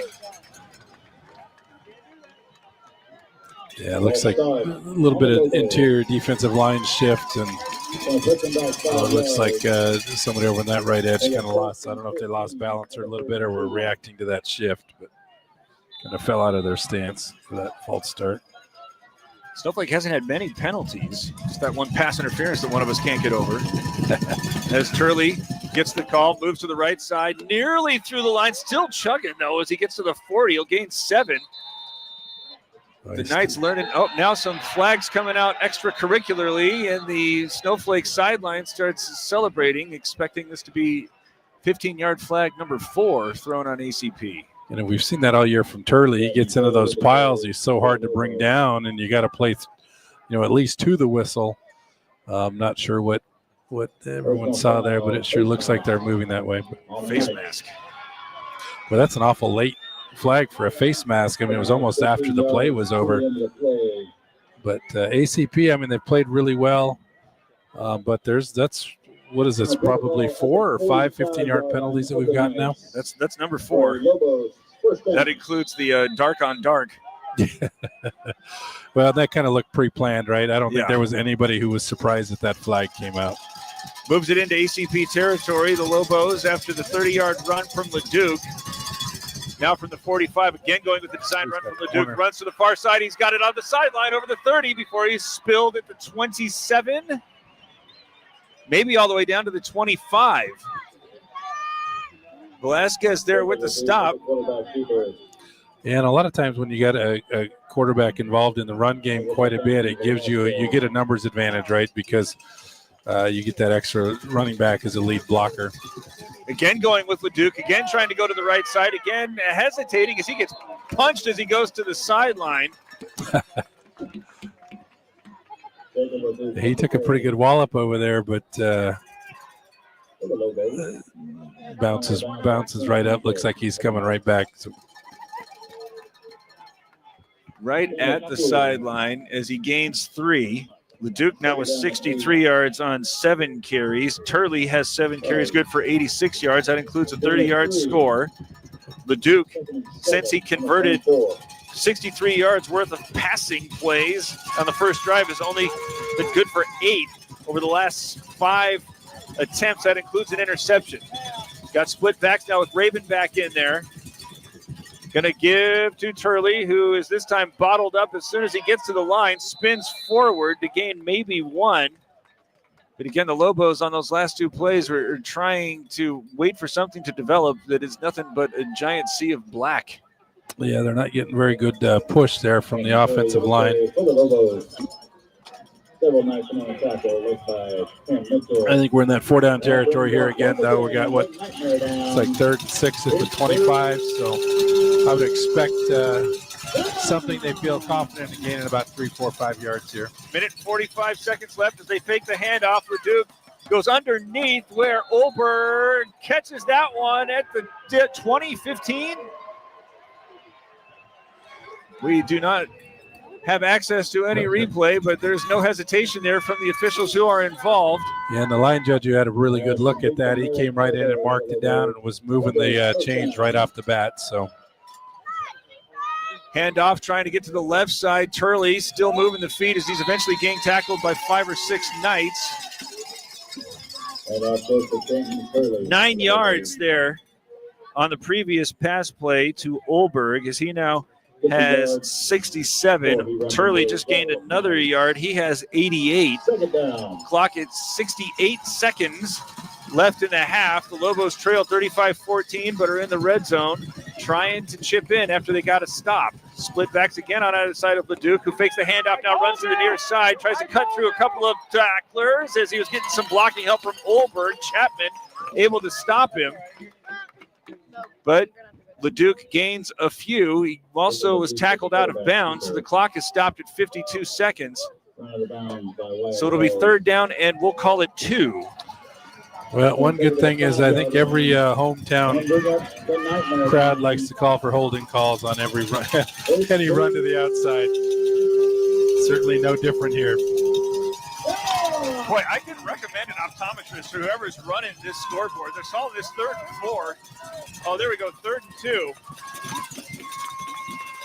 Handoff to Raven as he cuts it over to the right side, gets toward the goal line, and now he's in the end zone for the score. A Comfort Fit Dentures touchdown. The Lobos went 95 yards, primarily this time on the legs of Jacob Leduc.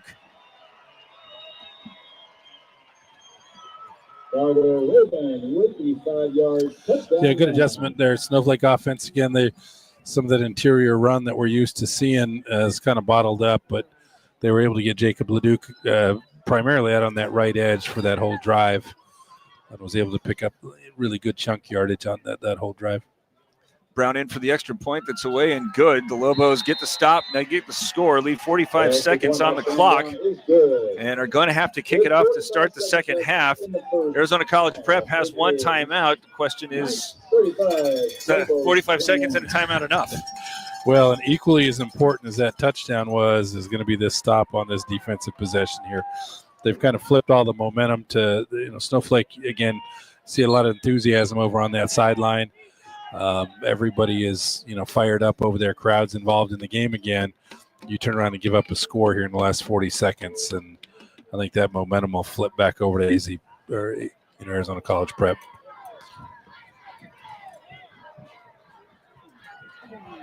Sam Brown coming out for a Northland Pioneer College kickoff. When it's time to kick off your college education, do it at your hometown college with the lowest tuition in the state, now offering bachelor's degree programs in education and business.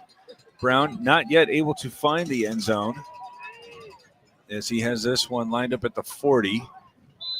I would suspect that Sasso on the left and Sanchez on the right are awaiting as Brown approaches, and this time kicks this one off toward onside kick territory that is not going to be fair caught. Instead, hauled in and run over the 40. An interesting decision there by the Lobos coaches to set up a short field.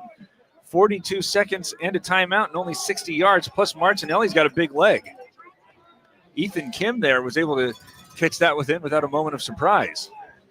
Yeah, that looks like as much a reaction to the two big returns that AZ College Prep has had tonight, I think, as much as anything else. Be interested to see. I'm assuming we're going to see a lot of short, quick pass. That's what they've been throwing on tonight. They really haven't pushed anything deep. Snowflake's just got to keep the ball in front and make some tackles. Louder's back in at the pistol. Spendlove, H back to the left. Two receivers coming to the near side, including Lambert and Sanchez. Is behind the line of scrimmage comes Spendlove. Now sets up on the right. Fake the give, trying to allow for Sanchez to get behind the defense, and we'll haul that one into the 30. Gain of 30 yards. Oh, no, they're going to say it was incomplete. He didn't hang on. Well, the Snowflake safety came over calling that thing incomplete as well, so maybe he saw something. Merrick, I don't know. Merrick's a pretty good official, I think. He saw something that side judge had seen. I don't know if he didn't control that thing as he came. Pretty good ball, though. He kind of threw that ball right to the sideline. Snowflake cornerback over on this side didn't ever track that ball and never was able to make a play on that. 2nd and 10, 35 seconds left. As there was a great delivery from Heinrich on the first down play. Snowflake showing pressure is there. Heinrich with time unloads this one over the middle. Grabbed in Snowflake territory, now coming all the way to the near side. Picks up a block at midfield and then run out of bounds.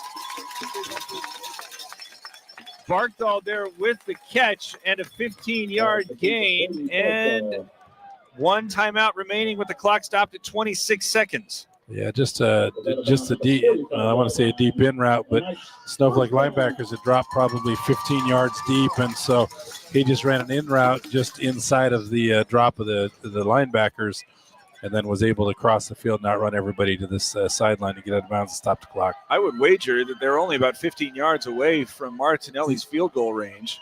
As they're again looking to pass, Heinrich, pump fake, now moves the pocket to the right side. Sanchez came back to help him out, catches that one near the 35. It's all going to depend upon the spot. Looks like he has enough for a first down. 19 seconds left.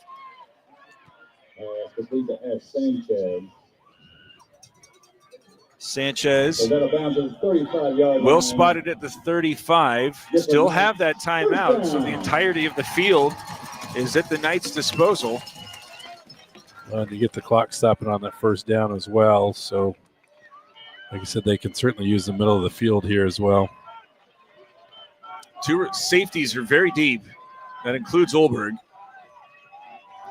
Louder from the pistol. Heinrich sends the man in motion behind the line. Spendlove sets up on the right. Again, using Louder as a blocker, looking initially to the left. Now he's going to tuck this one, gets over the line of scrimmage and runs out of bounds before he gets to the 30. Gains 4, 13 seconds left, still have that timeout. Well, and I think they'll go ahead and they'll give up that play right there, certainly on that. Kind of pretty good read from the quarterback. Bentley got inside. He was able to kind of break that out, get outside J.J. Lerma, forced him out of bounds there. But only gained 2. So if they are not able to gain any more, this would be something in the neighborhood of a 50-yard field goal attempt. And they're winding down to maybe 1 or 2 plays. Potential is all they got left before they're going to have to try to kick it. Heinrich turns around, tells Louder something as he's got trips going to the left, single man on the near side. Initially looking to the left, drops this one off for Sanchez, who's running underneath, gets through one tackler, then runs out of bounds at the 30, maybe the 29. 7 seconds left. Core ran him out of bounds, so this now would make it somewhere in the neighborhood of a 45-yard attempt. You're getting time with that clock, too. Is be interesting to see if they have enough time to get a shot in the end zone here, or if they're just going to go underneath again and try to get a little easier field goal. They can't allow this thing to spend too much time in development, though. It's going to be a really tough job here for Heinrich to make sure he unloads this thing in time, as he's looking to get rid of this one quickly, and it is fighting for extra yards after the initial contact. Going to be a first down. Barkdahl able to pick up the first down. 3 seconds left, and out comes the kicking unit. Well, pretty good drive there for AZ College Prep, able to put that thing down into a makeable field goal attempt for them. This would be a 41-yard field goal we are overhearing, as Abney, the punter, is in to hold. Snowflake is going to try to give Martinelli something to think about. 3 seconds left. The Lobos went with the short kick, you suspect, because they were worried about coverage, but did that go deep enough, I guess is the question. Yeah, it certainly allowed them to just run those underneath routes, and they didn't ever have to push the ball downfield. Snowflake was playing a little more conservative, so certainly that starting position may have dictated how that drive played out. Number 64, and then trying to make sure they don't give him anything deep, allowing Heinrich to complete passes of 15, 10, 4, and 5 yards to advance the ball out to what they're calling the 24-yard line. This is going to be held at the 31, which is going to give you the 41 yards. Snowflake now hopping around at the line of scrimmage, trying to distract Martinelli, as Abney again ready to hold. And into the neutral zone comes one of the Lobos. After all of that tomfoolery, they're going to be giving up 5 yards to make it now a 36-yard, much more easily had field goal. Those 5 yards are a big difference between 35 and 40 yards, I believe. Encroachment on the Lobos. And it just makes it feel worse, right? Because you kind of could feel what was happening with all of the, like you said, the tomfoolery. Is for lack of a better word, and you just got to be able to have a little more discipline. Well, they're still jumping around. So now hold it at the 26. Still 3 seconds to go. Just at the third penalty flag thrown against the Lobos. All have been in 5-yard variety. Is Snowflake not going to rush the kicker here? And it's away. They nearly got there, but the kick is good. And it would have been good for 41. Yeah, I don't think they missed those 5 yards. Going into the locker room, ACP has a 38-21 lead. We'll begin the Honda Ski and Outdoor Sports Store halftime show right after this. It's Sholo Ford's presentation of high school football on Night Talk 106.7 and NightTalk1067.com. Want the best deal on your new car, truck, van, or SUV? Go to Sholo Ford. Sholo Ford has the best deals. Not only does Sholo Ford sell the #1 truck in America, Guy Hatch guarantees you won't find a better deal on that truck anywhere else. Sholo Ford sells the best at the best price. Sholo Ford on the east end of the Deuce and at SholoFord.com. Winning takes focus, preparation, and support. Keep focused on your dream career while saving thousands in tuition costs at Northland Pioneer College. We're here to support your goals and see you succeed. Visit npc.edu to see our programs. An academic advisor will get you on the right path to achieve your educational goals. Northland Pioneer College, expanding minds, transforming lives. You've been there, waiting forever at the gas station for the guy to free up so he can fill up your propane tank. Or worse, when the only qualified propane technician decided to stay home that day. Yep, you've been there, and I have too. That's why now I get my propane from Ace Hardware every time. You get Ace Hardware's world-famous customer service when you stop in for propane. That's right, you get in, you get out, and you get a great deal on propane and everything else. From Ace Hardware at their locations in Pine Top and Heber. Ace Hardware is proud to support White Mountain Sports. When you think glass, think Deemer's Glass in Lakeside. Deemer's Glass offers the best selection of quality glass with affordable prices. They do full home window packages, replacement windows, custom shower doors and enclosures, custom mirrors in many shapes, styles, and colors, glass doors and hardware, commercial glass for buildings and offices, skylights, screens, fire-rated glass for your fireplace or stove, window film, and more. Visit Deemer's Glass today on Porter Mountain Road in Lakeside or call 1-888-GLASSMAN. Hi, I'm Dr. Arno. I might not be comfortable on the basketball court, but I promise, at Comfort Fit Dentures, you'll feel comfortable, always. Comfort Fit Dentures has dentures starting at $499 with payment plans, and they have 2 labs, meaning you get your dentures in days instead of weeks. Call Comfort Fit Dentures today to schedule a free exam and x-ray. 928-888-0002. 928-888-0002. Want to go skiing or snowboarding? Visit our friendly Honda Outdoor Sports.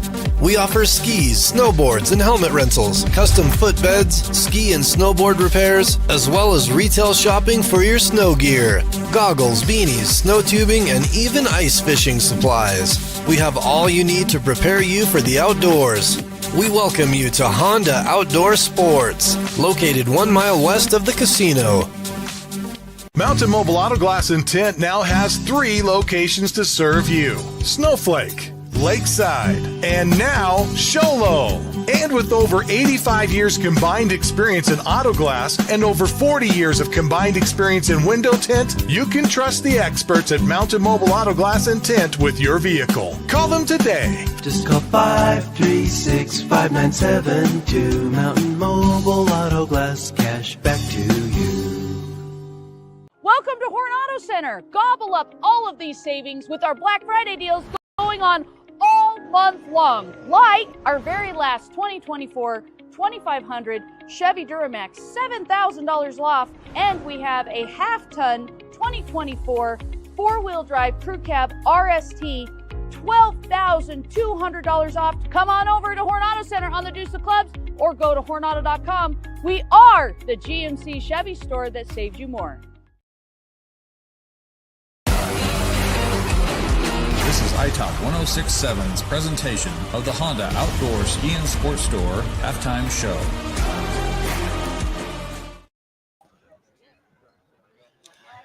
It's the Honda Ski and Outdoor Sports Store halftime show. For the best selection of hiking, camping, hunting, and fishing gear, go to the Honda Ski and Outdoor Store north of Pine Top on Highway 260, just before you get to the Honda Casino. This ball game started with Arizona College Prep winning the toss and electing to defer.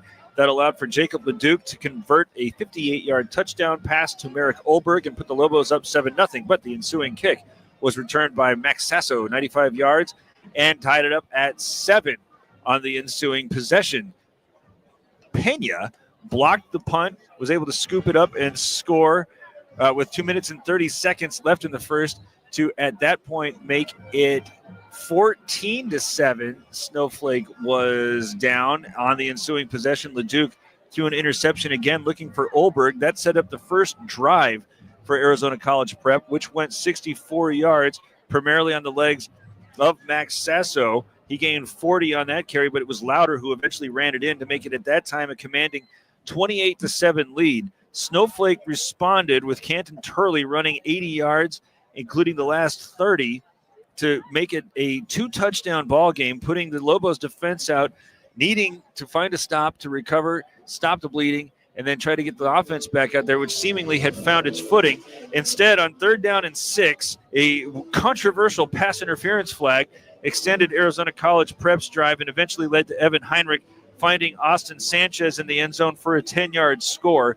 35-14 at that point. The Lobos got the ball back, could not make anything happen, had a pretty good punt, forced a 3-and-out, and that set it up for Jacob Leduc to make like Canton Turley had runs of 28, 22 yards, and eventually Carter Rabin was able to get it into the end zone after a big pickup of 9 yards on 3rd down and 6 that kept the drive alive.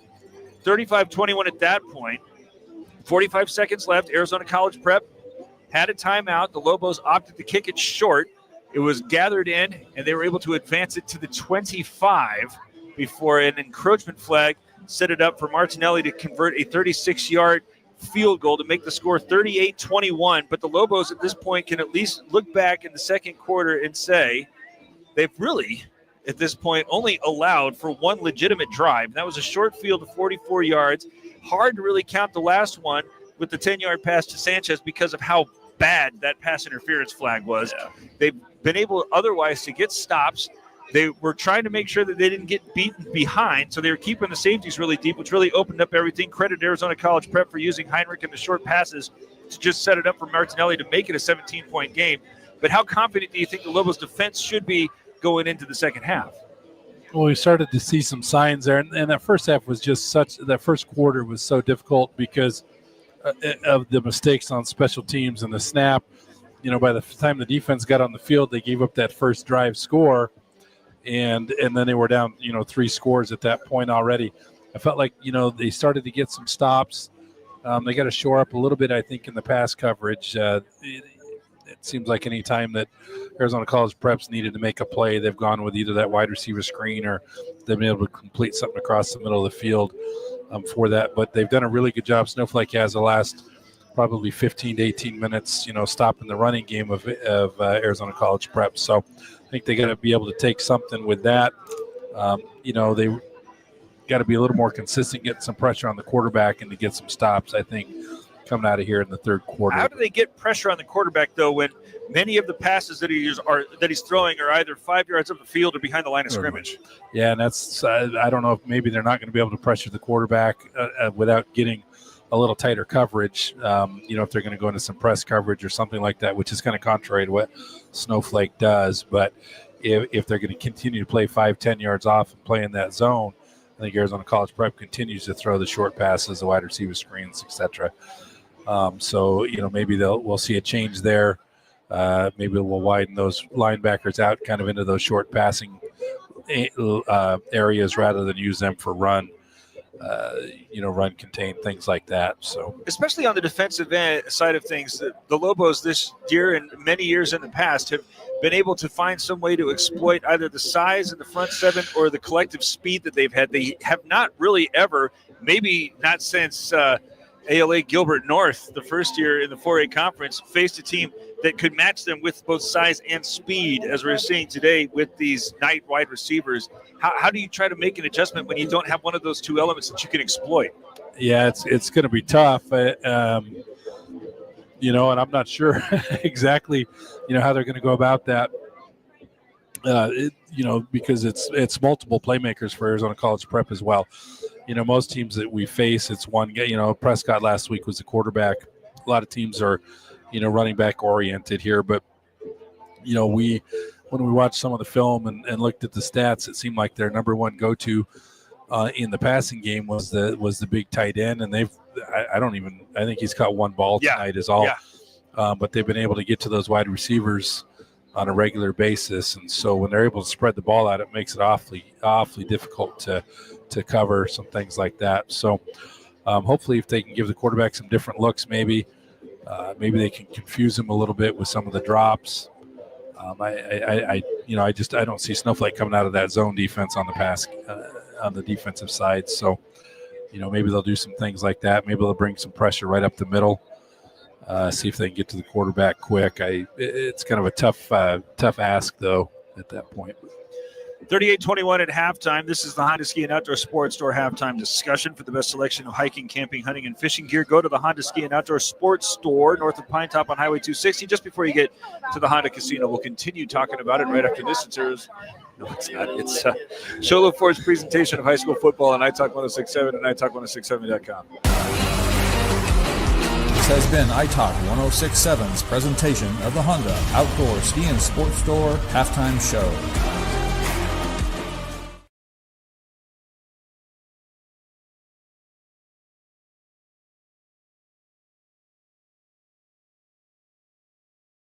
At Summit Healthcare, you'll find a level of care you might not expect from a rural hospital.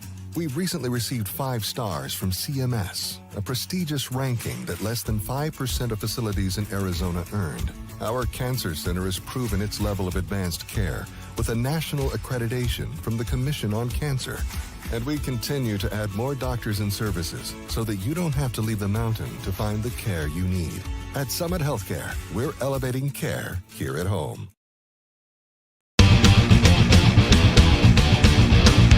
Want the best deal on your new car, truck, van, or SUV? Go to Sholo Ford. Sholo Ford has the best deals.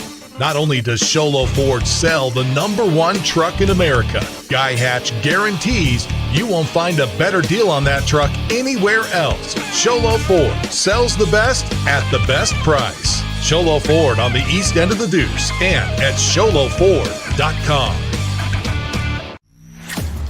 Winning takes focus, preparation, and support. Keep focused on your dream career while saving thousands in tuition costs at Northland Pioneer College. We're here to support your goals and see you succeed. Visit npc.edu to see our programs. An academic advisor will get you on the right path to achieve your educational goals. Northland Pioneer College, expanding minds, transforming lives. You've been there, waiting forever at the gas station for the guy to free up so he can fill up your propane tank. Or worse, when the only qualified propane technician decided to stay home that day. Yep, you've been there and I have too. That's why now I get my propane from Ace Hardware every time. You get Ace Hardware's world-famous customer service when you stop in for propane. That's right, you get in, you get out, and you get a great deal on propane and everything else.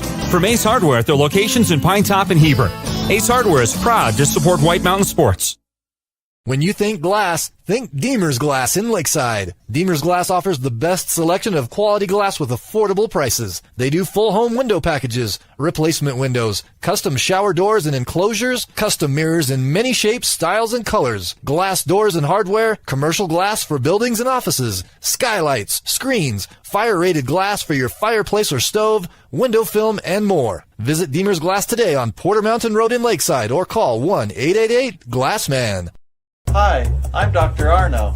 I might not be comfortable on the basketball court, but I promise, at Comfort Fit Dentures, you'll feel comfortable, always. Comfort Fit Dentures has dentures starting at $499 with payment plans, and they have 2 labs, meaning you get your dentures in days instead of weeks. Call Comfort Fit Dentures today to schedule a free exam and x-ray. 928-888-0002. 928-888-0002. Want to go skiing or snowboarding? Visit our friendly Honda Outdoor Sports. We offer skis, snowboards, and helmet rentals, custom footbeds, ski and snowboard repairs, as well as retail shopping for your snow gear, goggles, beanies, snow tubing, and even ice fishing supplies. We have all you need to prepare you for the outdoors. We welcome you to Honda Outdoor Sports, located 1 mile west of the casino. Mountain Mobile Auto Glass and Tint now has 3 locations to serve you. Snowflake, Lakeside, and now Sholo. And with over 85 years combined experience in auto glass and over 40 years of combined experience in window tint, you can trust the experts at Mountain Mobile Auto Glass and Tint with your vehicle. Call them today. Just call 536-5972. Mountain Mobile Auto Glass, cash back to you. Welcome to Horn Auto Center. Gobble up all of these savings with our Black Friday deals going on all month long. Like our very last 2024 2500 Chevy Duramax, $7,000 off. And we have a half-ton 2024 four-wheel drive crew cab RST, $12,200 off. Come on over to Horn Auto Center on the Deuce of Clubs or go to hornauto.com. We are the GMC Chevy store that saved you more. Hold on. Brennan. Halftime here, the Honda Ski and Outdoor Sports halftime show. For the best selection of hiking, camping, hunting, and fishing gear, go to the Honda Ski and Outdoor Store north of Pine Top on Highway 260 just before you get to the Honda Casino. 38-21 here at the break as we consider The Horn Auto Center drive of the game, the Chevy, Cadillac, and GMC store that saves you more. I think you got to go to the 46-yard drive that ACP had, the first conventional score that they had that didn't involve a kick return, a fumble, or anything of that variety. But what do you think as far as that goes? Yeah, that's kind of where I would lean for them. And that kind of set the tone because those are big chunk run plays. I don't think they threw a pass that whole drive, and they were just able to run it right into the heart of the Snowflake defense. Kind of set the tone that they were here to play. Physicality wasn't going to be an issue for them. I think I would kind of agree with that assessment. How about the Deemer's glass shattering hit of the game? If Deemer's Glass in Lakeside is hands down the best play to call when you need quality glass and affordable prices. Deemer's Glass, 1-888 Glass Man. I had glass shattering hit of the half. There haven't really been any. There's been lots of 15-yard flags, but there hasn't been any kids tackled. It doesn't feel like very often tonight. So how about that? Leduc got hit going out of bounds. Can't remember who did it. Yeah.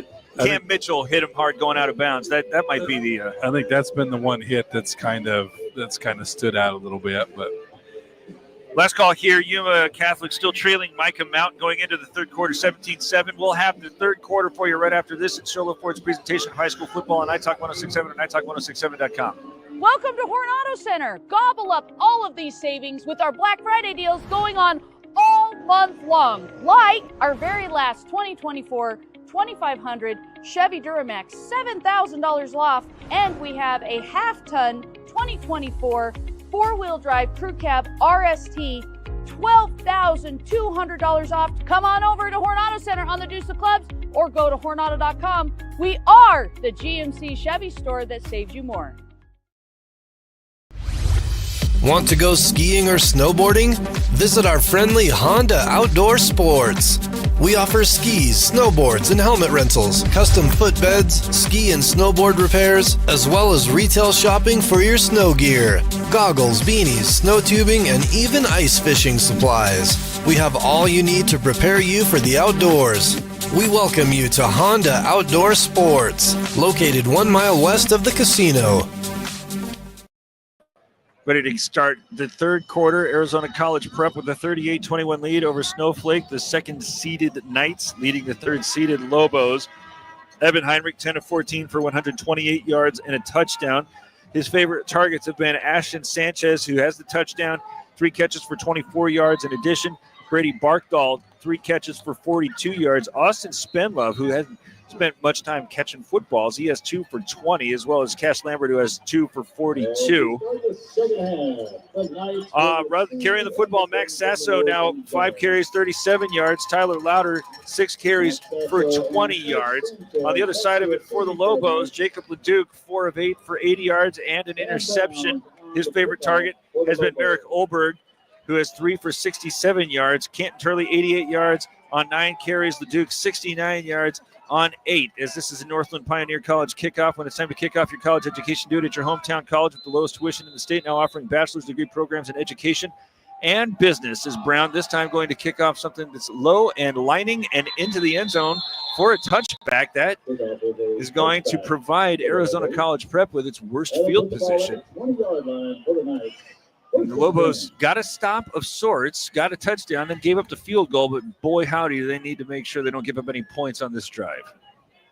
Well, I think here the first score is going to really set the tone for the second half, right? If AZ College Prep's able to go down and get another score, you know, it's going to put this thing up three touchdowns and 3 3-point conversions with it. If Snowflake can get a stop and get a score, it'll make this thing a tight game all the way through. Louder in is the running back. Heinrich working with the pistol as the Lobos again well off the line. Handoff Louder, starts bouncing into the left, but Nichols is going to catch him by the shoelace and prevent that from potentially going for a first down or more. Yeah, it looked like he had a gap there, a seam, and he was looking like he was just starting to break out of there. And Hayden Nichols with a good tackle there to keep that thing to a 4-yard gain or a 3-yard gain. Louder going to remain out there as the Knights opt not huddle. Sanchez and Spenlove wide right. Barkdahl and Lambert off on the left. Not necessarily a passing situation as Louder working from the pistol. Now a man coming in motion left to right is Lambert, going to give to Louder, tries to bounce into that vacated space and is able to run over the 30 and pick up a first down after a gain of 10. Woodside and Nichols there with the stop. We had wondered if coming out of the locker room with the 17-point lead, if Arizona College Prep was going to be inclined to be a little bit more conservative. And thus far, this drive is looking an awful lot like what the first one was, just an awful lot of ground and pound.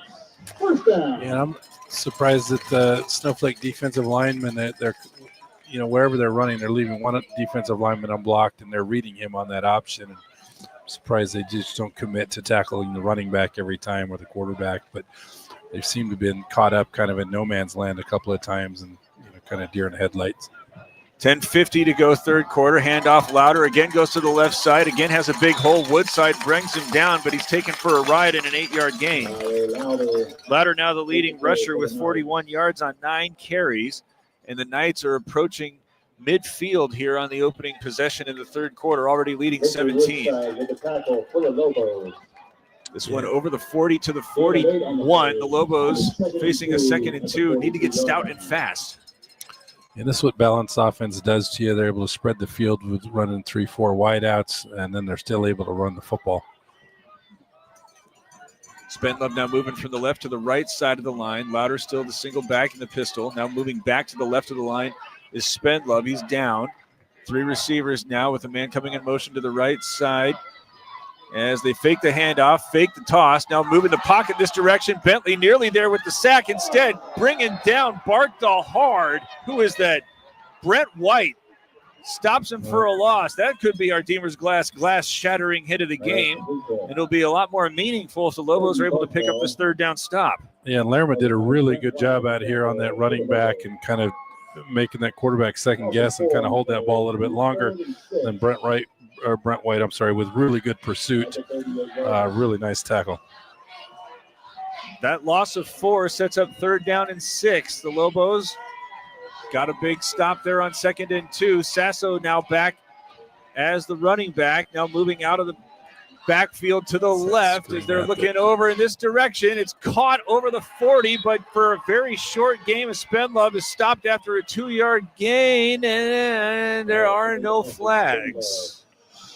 Yeah, there's certainly a lot of interior linemen down on the ground. I'm not sure how that's happening without some holds on that interior line, but again, we digress. All right, the Lobos got the stop. 8 minutes and 40 seconds to go in the third quarter. They still trail 38-21. Abney into punt as Olberg is standing between his 15 and 20-yard lines. Again, very, very advantageous climate conditions. So this ought to be relatively easy to field as this one comes off the side of the foot, angling toward the Arizona College Prep sideline, but Olberg allows that one to take a huge night bounce over the 20 and all the way down to the 10. Didn't matter on the last possession. The Lobos went 95 yards, but now needing a score after getting the stop. 8 minutes and 11 seconds to go in the third quarter. Trailing 38-21, that's not necessarily the position that they want to find themselves in. No, but that's exactly what they needed to do on the defensive side. They firmed up after those first couple of runs, got the ball back to their offense. Now their offense needs to make a play and get themselves back in this football game. Last time they were in this situation, it was Jacob Leduc going to the right side.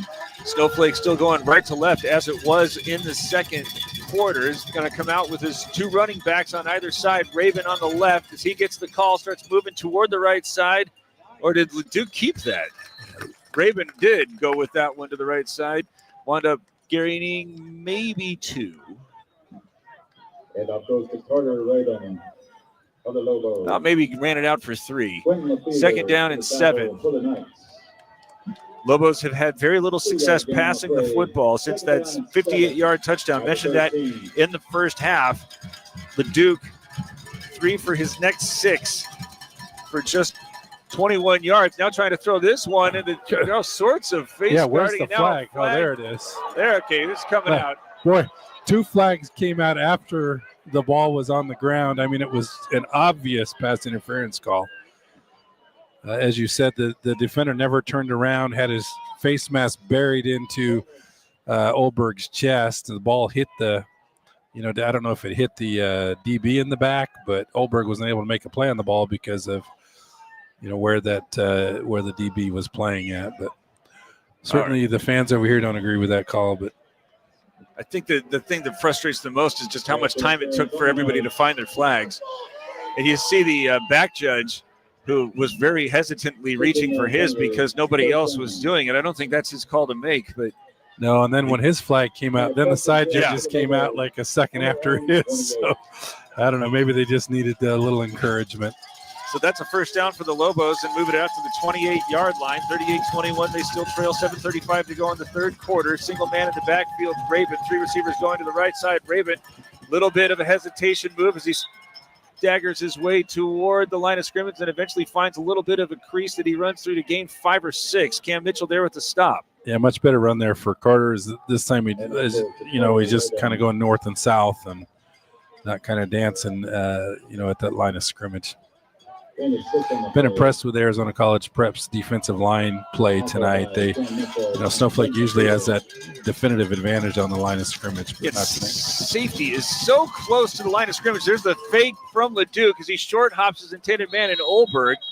But these 2 receivers have single coverage. And you talk about the great job from the defensive line. These cornerbacks have been on islands for most of this 2.5 quarters, have just not provided Leduc many openings to try to pass into.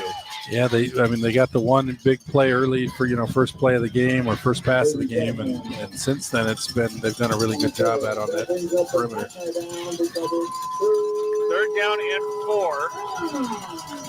Wide open playbook here as there's pressure being shown. Fake the handoff, drop this one off, trying to find a receiver who doesn't look like he was in the vicinity as Leduc gets knocked down. I think maybe he was looking for Silverhorn, but he might have been held up trying to run his route behind the line of scrimmage.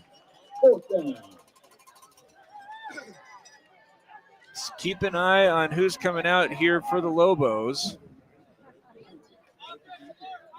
Judd Flake frequently.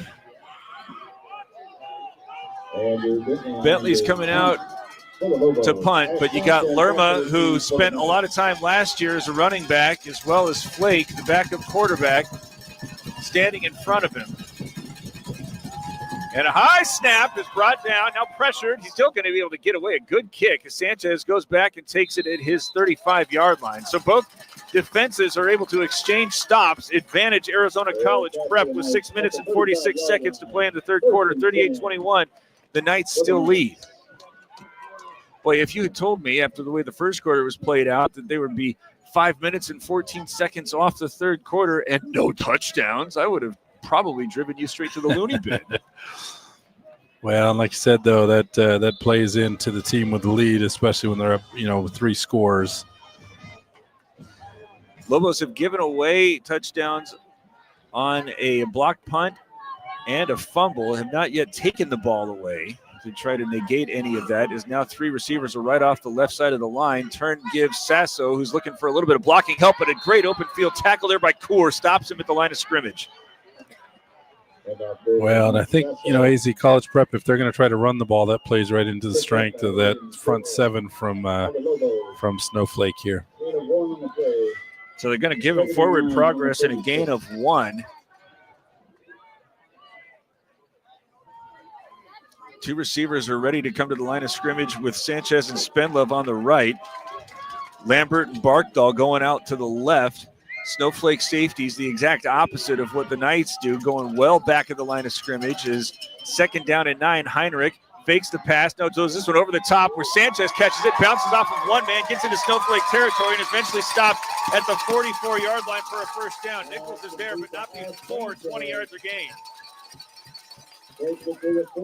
Yeah, and the Snowflake corners are kind of playing outside, pushing the receivers in, and it's going to be awfully hard to stop those slants and in-breaking routes, and especially with the safety so deep, it's going to be hard to come up and do anything other than tackle after the catch. Sanchez now moving to the left. That was his 4th catch for 44 yards. Got everybody off the line there on the left, now coming in motion to the right side. That includes Sanchez and Lampert as the turn and give to Sasso, who's trying to crease over the 40 to the outside where he's stopped at the 32-yard line by Rabin, but not before he gains 12 and another first down.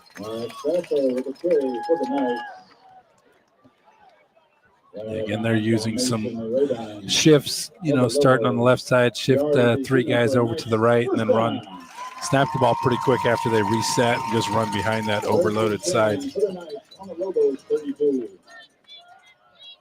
Clock moving. Nope, it stopped at 5:18. 38-21. Arizona College Prep with the lead and the football after the teams exchanged punts to start the third quarter. Sasso in pistol, 2 receivers going wide left. Sanchez now joins them. Heinrich gives Sasso as he tries to find some space in the interior, but Kaur is there to stop him. And again, all sorts of blocking, pushing, shoving, and whatnot going upfield. 1 yard gain, maybe 2 for Sasso. Yeah, that offensive line for AZ College Prep is really physical. I mean, there's multiple, Snowflake defensive linemen getting up after each play. The conversation at halftime was when the Lobos don't have a size or speed adjustment, what kind of adjustment can they make? Right now, they're still looking for it as, again, Sanchez goes in motion right to left. Heinrich with the shotgun snap, hands this one off to Grant, who has nearly met in the backfield, but going to wind up gaining 2 or 3. Bentley brought down Heinrich as he was almost there at the same time as that exchange. Yeah, and I think that's what you want to do on that. He just needs to pick a guy and tackle him and then rely on, the rest of the defensive line. Then it's got to make a play behind him. Louder now coming in as the running back. 3rd down and 4 in what feels like 4-down territory. Of course, they got the weapon in Martinelli. 3 receivers bunched up off the left of the line. Sanchez all alone on the right. Heinrich, who's been hot here in the second half, going to look initially to the left, now back towards Sanchez, and he's catching this one at the 15 before he's run out of bounds. They're giving him so much cushion.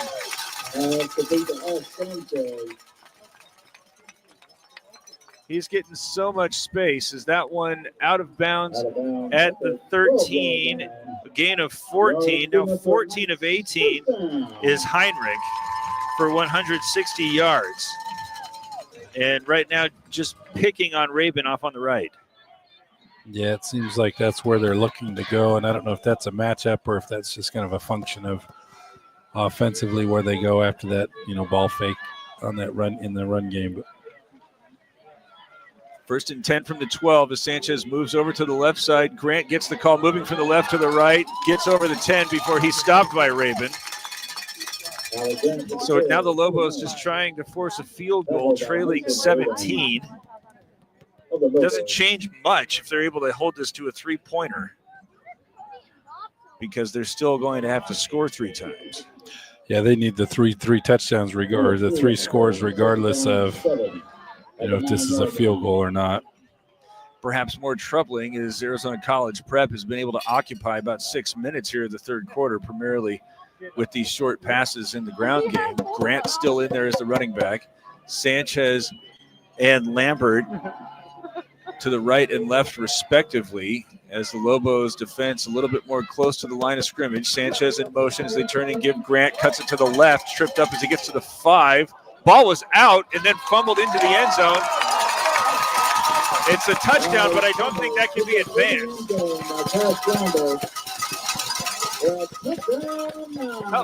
Comfort Fit Dentures touchdown.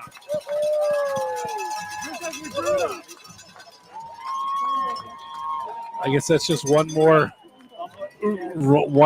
funny way to add another touchdown to, AZ College Prep. They've now scored on a block kick, a fumbled snap. They recover their own fumble in the end zone with a kick return. So they've scored about every imaginable way possible tonight. Martinelli in to try an extra point. And the Lobos are really in a tight spot. Low snap, but it's still away and good. 45-21, Arizona College Prep leading in Shola Sports presentation of high school football on Night Talk 106.7 and NightTalk106.7.com. At Summit Healthcare, you'll find a level of care you might not expect from a rural hospital. We recently received 5 stars from CMS, a prestigious ranking that less than 5% of facilities in Arizona earned. Our cancer center has proven its level of advanced care with a national accreditation from the Commission on Cancer. And we continue to add more doctors and services so that you don't have to leave the mountain to find the care you need. At Summit Healthcare, we're elevating care here at home. All right, our rules analyst, Aaron Hewish, by remote, has said, I was wrong. Yes, you can advance a fumble. So that was called perfectly. And ACP now leading 45-21, getting ready for another Northland Pioneer College kickoff. When it's time to kick off your college education, do so at your hometown college with the lowest tuition in the state, now offering bachelor's degree programs in education and business. The Lobos were able to return the last of these, in large part because it followed a 15-yard penalty. The 24 points, is still 3 touchdowns and 3 2-point plays. So it's not, it feels like it's further away than it really is. They just need to stick to it. They got to get a score on this drive, though, if they're going to want to come back and compete. I think they got to do it pretty quickly, too. Yeah, especially with as, many first downs, as much time as Arizona College Prep is able to chew up on the offensive side. I think that's absolutely right.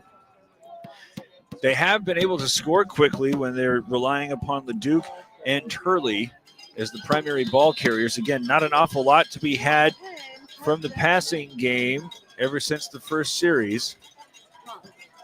But coming out of the huddle with Baum and Ulberg coming out wide left, the ball set up directly in the middle of the field as the handoff will go Turley as he tries to go up the middle, runs through a couple of tacklers before going down over the 30 and is stopped for an 11-yard gain.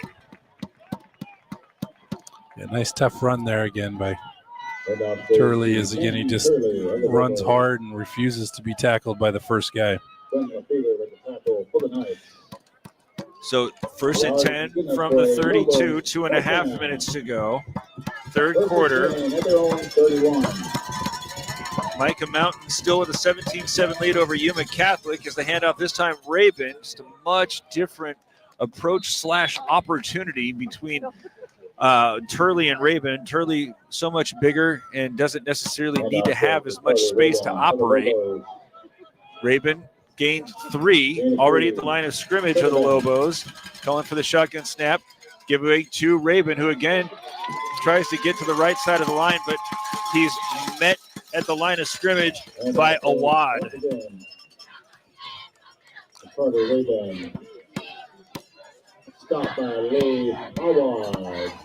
Minute and 44 seconds left, but another way of talking about that is 13 minutes and 40 seconds left in the game. The Lobos on a huge 3rd down and 6.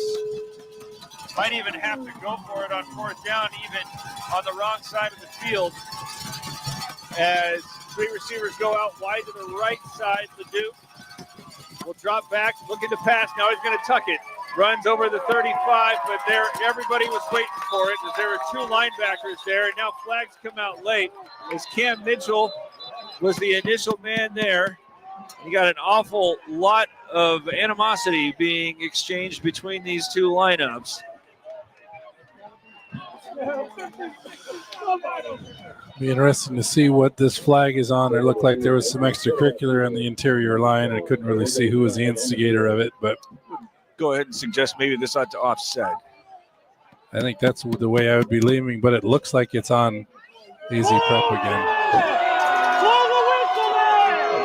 Wow.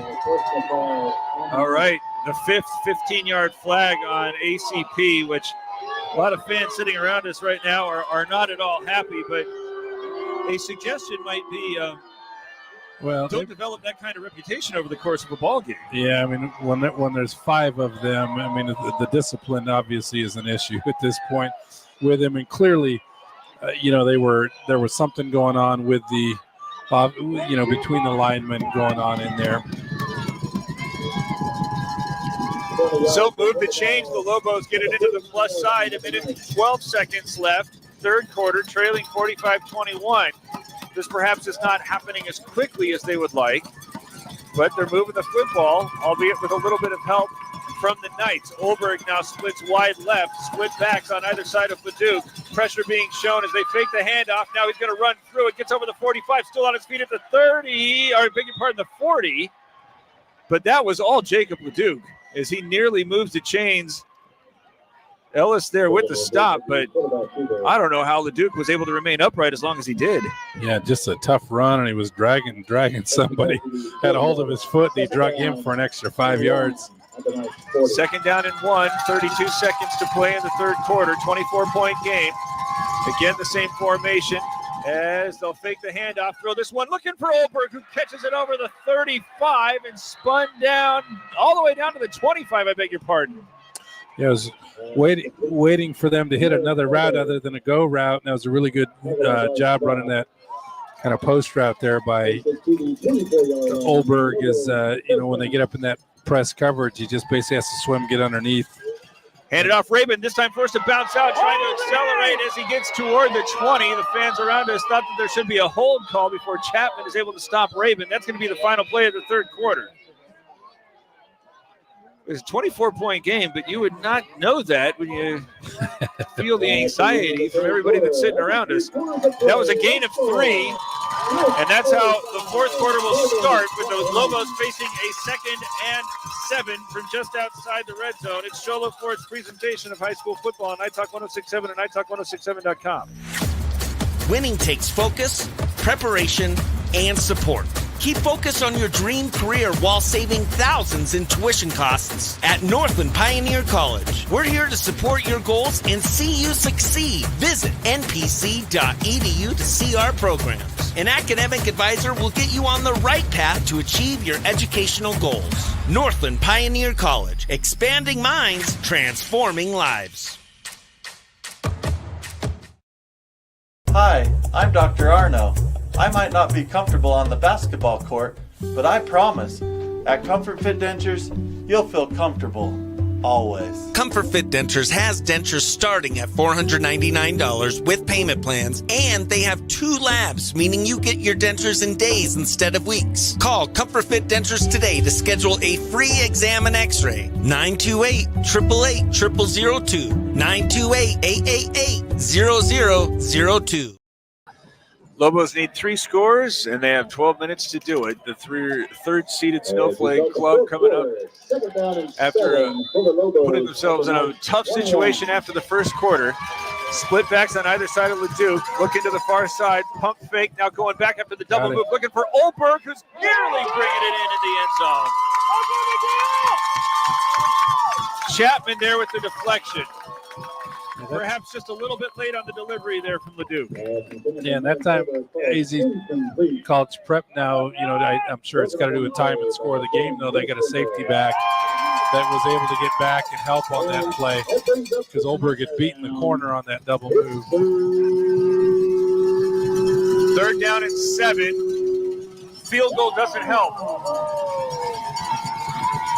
Clock stopped after the incompletion. Lobos. I might go back to that post route. There's no safety help. They're expecting the run. High snap given to Turley, who stopped at the line of scrimmage, tackled forward by one of his offensive linemen, but that's going to set up 4th down and 5 after the 2-yard gain. Yeah, it looked like Ethan Christensen. Was that Christensen who finished that runoff for him? But there's certainly an awful lot of space out there with Olberg in the corner one-on-one. No safety, no linebacker on the inside. They run some kind of in-breaking route. He's got a lot of room to work with out there. On the near hash, Olberg split wide left. They're going to roll the pocket that way. Now try to throw it back. Bob catches it, but he's going to be stopped in the backfield.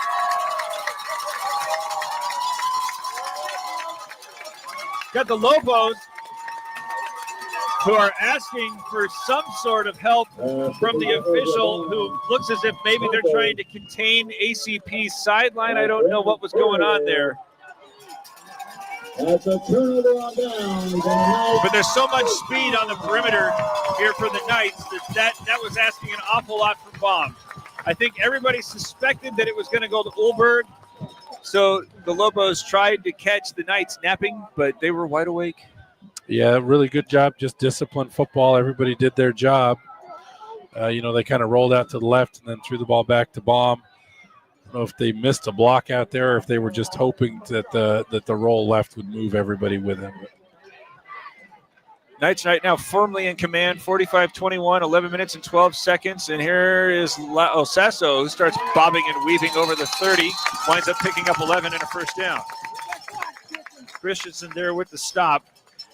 Had remarked at the start of the ball game that you combine the number of seniors that both of these schools have, they think you go over 50. Yep. So it was going to be heartbreaking for one side or the other. And right now, after these Lobo seniors made it the transition to the 4A conference, advanced to the championship game, suffered the loss there to ALA Gilbert North. The first round exits, you can highlight a couple of injuries that kind of put them into that circumstance. But now going to the semifinals and again matched up with a team that hat on hat is just able to do what they do ordinarily physically. Is this one now moving into the near side again? Sasso stays on his feet. He's gone. He's at the 40, 30, 20, 10, 5, touchdown. 67 yards for Sasso. Yeah, really tough run. Snowflake had that middle plug. He bounced outside, broke a few tackles, and then he's got a little burst after that nobody from Snowflake was going to catch him. 67 yards for the Comfort Fit Dentures touchdown.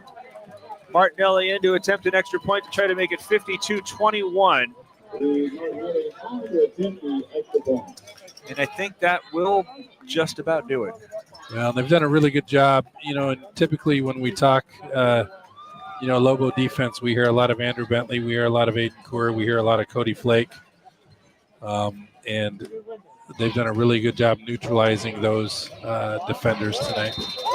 Might have got a hand on that one, but still it's got the oomph to get over the crossbar. 52-21, ACP now leading. It's Solo Ford's presentation of high school football on Night Talk 106.7 and NightTalk1067.com.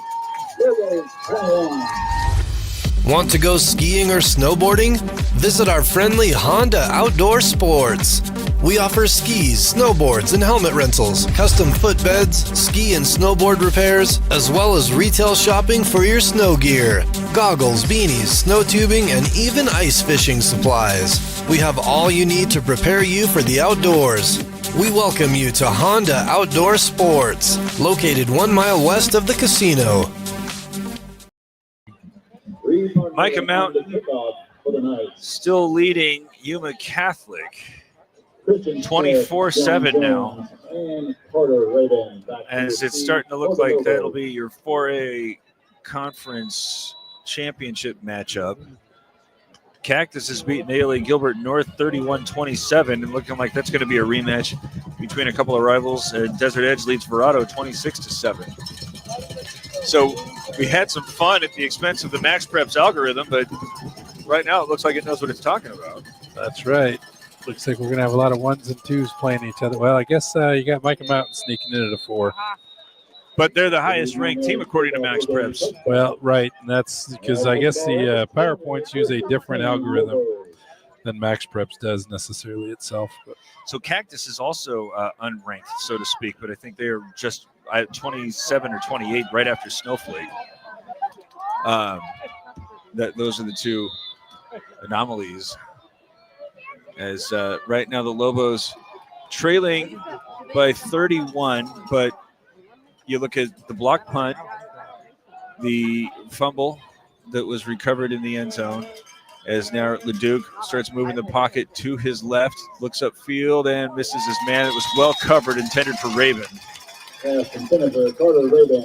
You take those off the board, and Snowflake still down 17.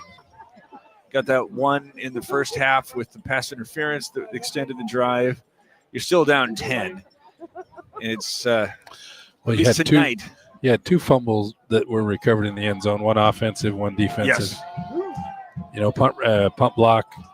Oh, and then the kickoff return. So the Lobos have not done themselves any favors when they're saying, here's a hold that's going to negate this nice pass and catch up the far sideline. Olberg was there. It would be good for almost 30 yards, but it is almost certainly coming back, and the Lobos look as if they are resigned to the fact. Yeah, I think he did a pretty good job on the block originally, and then in the attempt to kind of finish it off, he took him to the ground. And, unfortunately, again, that's well behind the play. It just probably wasn't needed. But they've certainly been fighting all night, right? I mean, the line play has been physical all night, and I'm sure that's just a culmination of 3 quarters of football. 10 minutes and 1 second left. 2nd and 20 from the Snowflake 10. 3 receivers out wide left. Take an initial look here, trying to get the double move, but Leduc starts running out of time, so he's going to move around in the pocket and throw this one short, intended for Silverhorn. He was trying to find Smith on the near sideline, but he just ran out of time. I think that Smith was going to run himself open.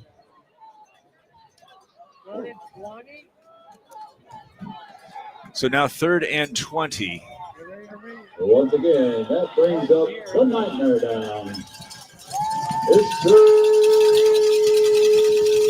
Move 3 receivers out of the huddle. To the right, Raven, Silverhorn, and Olberg. Turley's in the backfield trying to offer some blocking help. Leduc makes a man miss. Now throws this one underneath where it was intended for Silverhorn, but dislodged and incomplete. Els was there with an awful lot of chatter after the fact.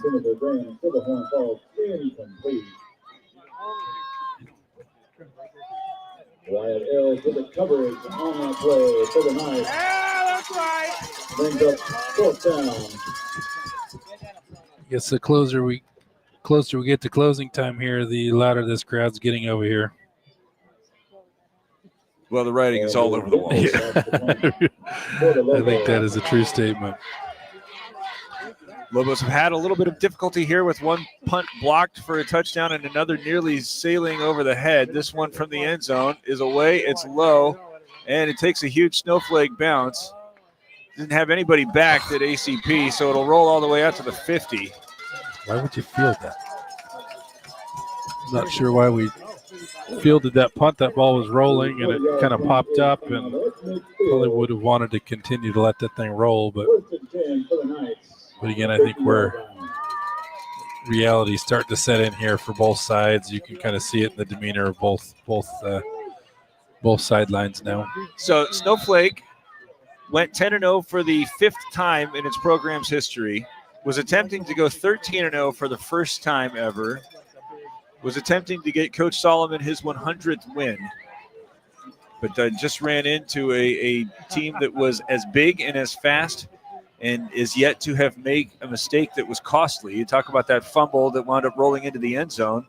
That's the closest the Lobos have come to being able to do something unto the Knights as have been done unto them. Is here the turn and give to Louder is stopped as he goes into Snowflake territory by Bentley, gain of 1.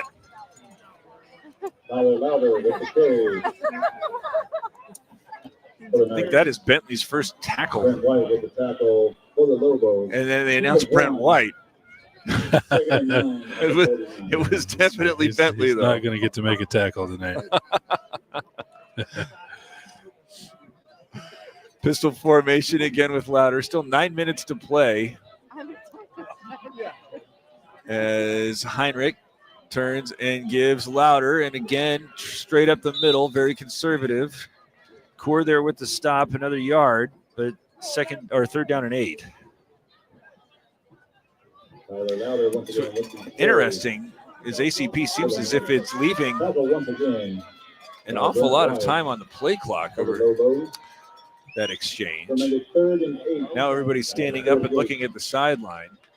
If this does anything besides give to Louder and go up the middle, I would be shocked.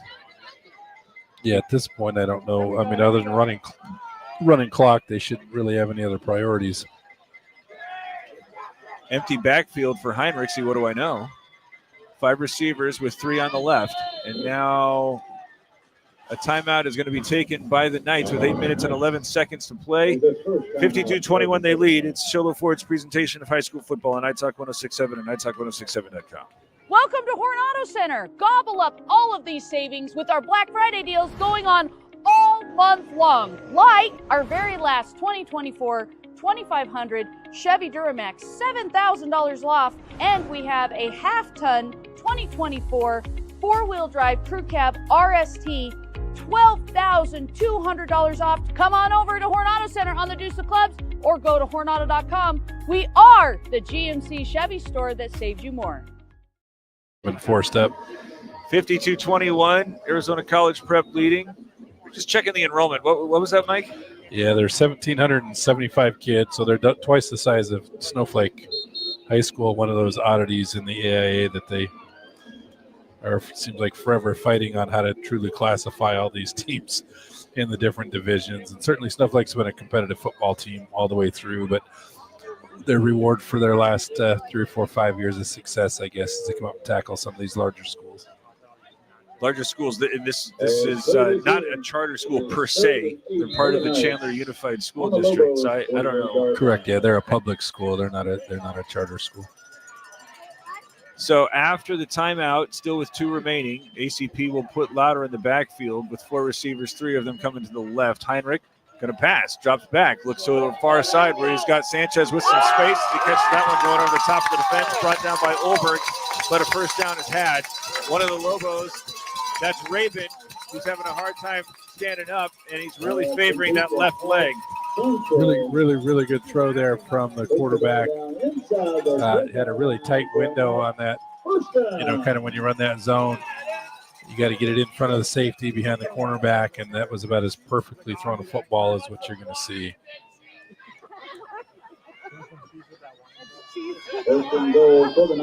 First and goal after that pass was eventually stopped at the 8.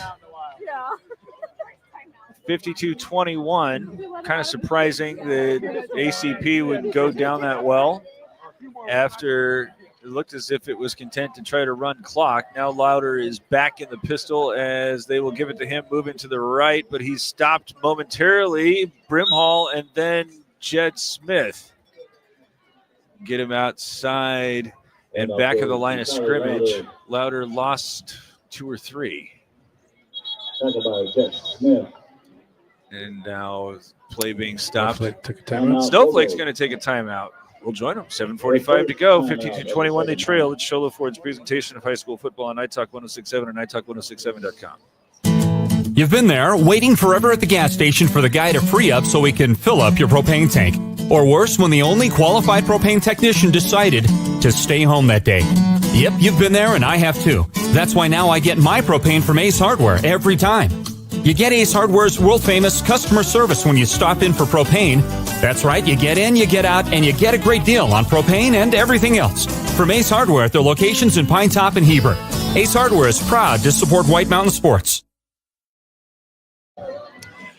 So each side using a timeout, the Lobos, after allowing a 30-yard pass play on 3rd and 8, actually a 40-yard pass play. That puts Heinrich over 200 yards. Going to be a 7-yard loss on that run from Louder. It's still 2nd and goal. Keep an eye on Sanchez, who's right now in the slot off on the left. Movement off to the left as well, as there are no receivers on the right side. Turning give to Grant, who's going to run in this direction and gets spilled as he goes back over the 10. Smith there with the stop, make it 3rd and goal.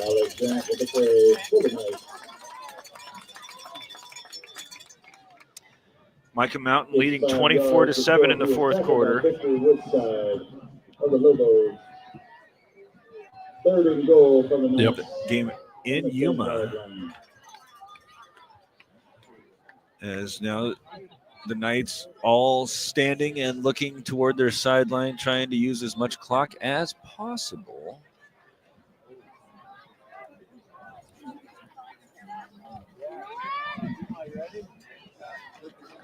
Grant again going to operate as the running back as they go with the same formation and now stopping play. Delay a game. So they snapped it with under 7 minutes to go, but they needed to snap it with 7 minutes to go.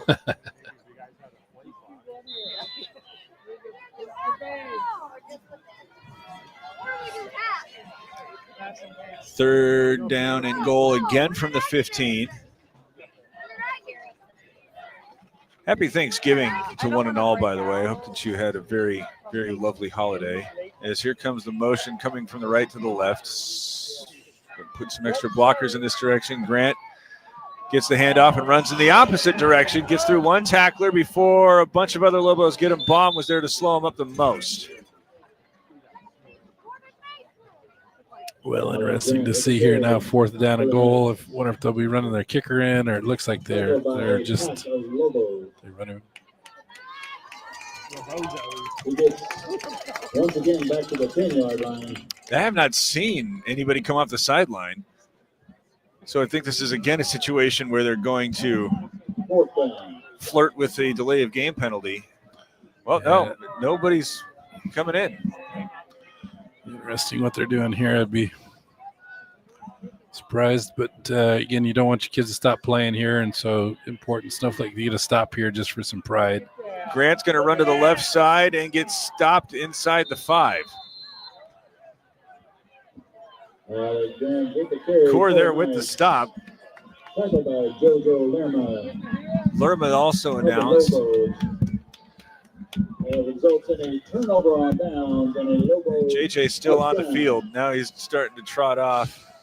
1st and 10. So they get the stop. It'll be a 90-yard field with 6 minutes and 5 seconds to go, trailing 52-21.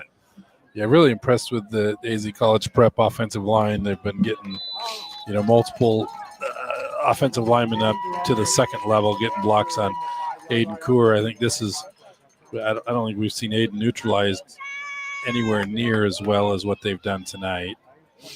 Leduc underthrows his man intended for Baum. Nope, Smith. Stops the clock with 6 minutes and 1 second to go. Snowflake this year got off on a much different start than it did a year ago, knocking off Bradshaw Mountain and then Cactus.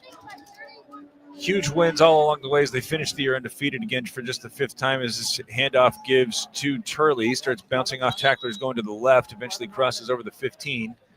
It'll be 3rd down and 3 or 4. Yeah, and and in the moment it feels disappointing, right, to lose this game, but they're going to look back. They're going to be awfully proud of a lot of things they've accomplished tonight. Winning 12 football games in a row is not an easy feat, especially at 3A school, playing up at the 4A level. I mean, a lot of things they can be proud of.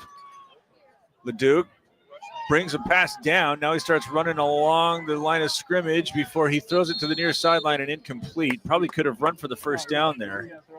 Rabin was the intended man. I'll tell you, 20 years ago when I was teaching at Snowflake, a few years before that, they had beaten Marcos Deniza in an early season tournament, and it was something that they still talked about. And now you got this football team that is doing stuff like beating the brakes off of Gilbert. It's just to give you an idea about what the expectations are. Is here on 4th down, Leduc trying to initially set up a pass, but they're going to be brought down for a sack. And it'll be 1st and goal or somewhere in the neighborhood there.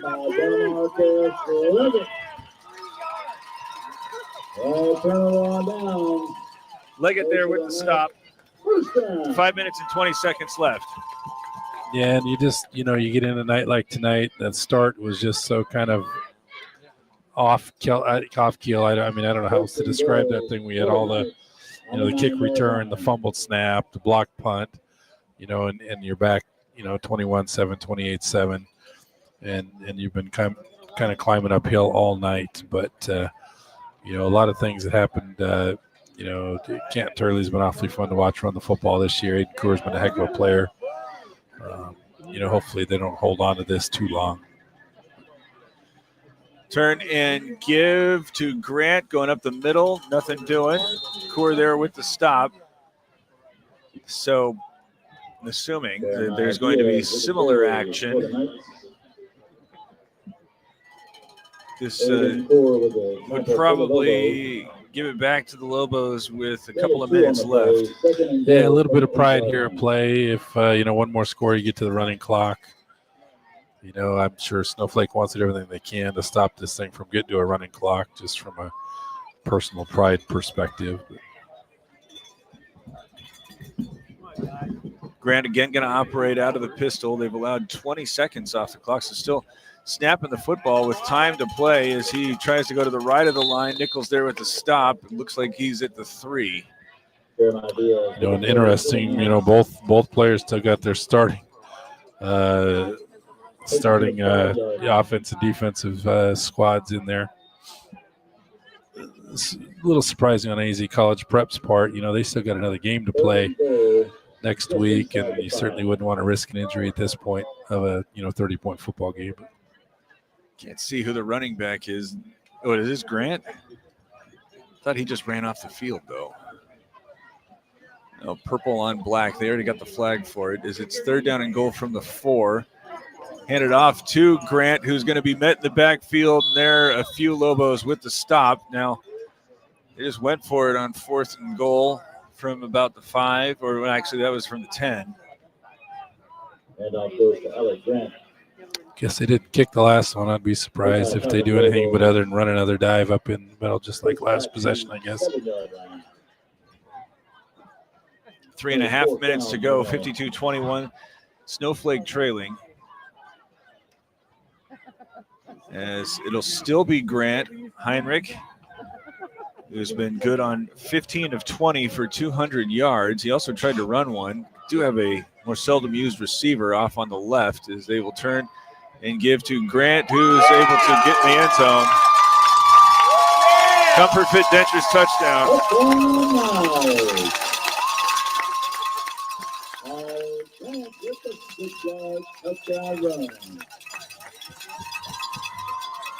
Oh, wow.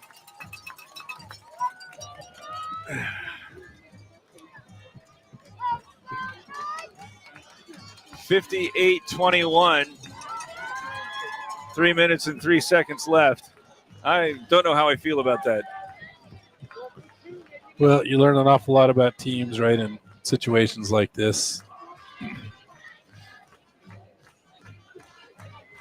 Kick is up and good. 59-21, Arizona College Prep leading. It's Shola Ford's presentation of high school football on iTalk 1067 and iTalk1067.com.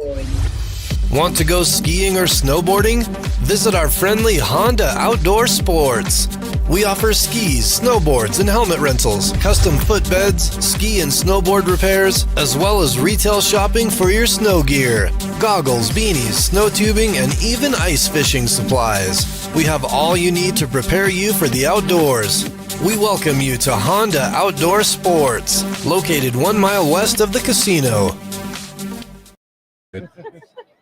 Northland Pioneer College kickoff. When it's time to kick off your college education, do so at your hometown college with the lowest tuition in the state, now offering bachelor's degree programs in education and business. The Lobos not able to get into the end zone, went into the locker room trailing 38-21, and now 59-21 with the clock running.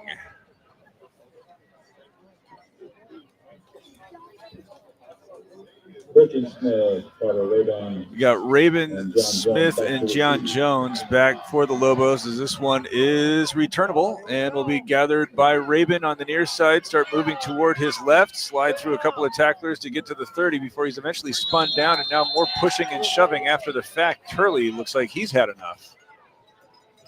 Carter Raven takes the kickoff after the 31. So they'll get the ball set, and the clock will move with the Lobos trailing 59-21.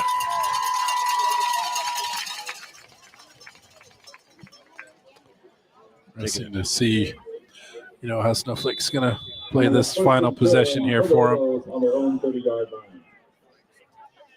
Looks like they're going to provide some opportunity as Flake is in there. I'd imagine Green is also one of the running backs. That's Raven as he goes serpentining up the middle, goes over the 40 and is stopped after about a 10-yard gain. Again, blockers and would-be tacklers both going down. Lobos trying to work with some tempo as they move it out to the 40 and a first down with 2 minutes and 3 seconds left. Turn and give to Turley, who starts moving to the left and spun down over the 45. Turley, with that, goes over the century mark. Yeah, this continues to run hard, right? Even though end of the game, and he still wouldn't expect anything differently from him. 90 seconds left as Turley gets stopped after a 1-yard gain.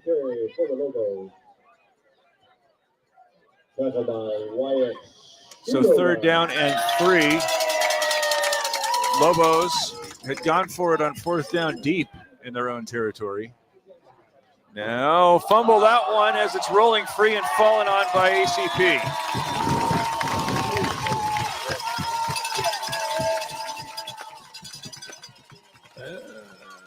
Not sure how that doesn't get him a flag. Throwing the football 30 yards down the field, but it's at least one of their boys that went and ran and picked the ball up. Well, the game's 2.5 hours old, so maybe the officials are tired of throwing their flags. Yes. Well, I think if nothing else had occurred, this game might have resulted in Micah Mountain developing quite a huge following, at least in the Snowflake Taylor area. Yeah, hard to see any other scenario than that. I think that's probably right. But 50 seconds left as they got it set. Pistol formation. Can't see who the running back here is. Heinrich's still out as they give to that back. He's going to be stopped. Looks like there might be some blows being exchanged as that one falls to the 45. And I don't think they have to run another play, but God knows.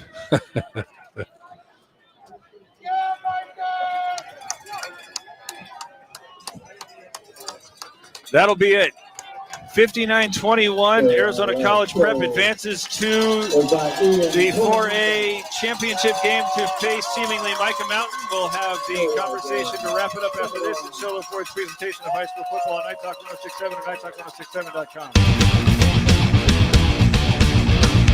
Want the best deal on your new car, truck, van, or SUV? Go to Sholo Ford. Sholo Ford has the best deals. Not only does Sholo Ford sell the #1 truck in America, Guy Hatch guarantees you won't find a better deal on that truck anywhere else. Sholo Ford sells the best at the best price. Sholo Ford on the east end of the Deuce and at SholoFord.com. Winning takes focus, preparation, and support. Keep focused on your dream career while saving thousands in tuition costs at Northland Pioneer College. We're here to support your goals and see you succeed. Visit npc.edu to see our programs. An academic advisor will get you on the right path to achieve your educational goals. Northland Pioneer College, expanding minds, transforming lives.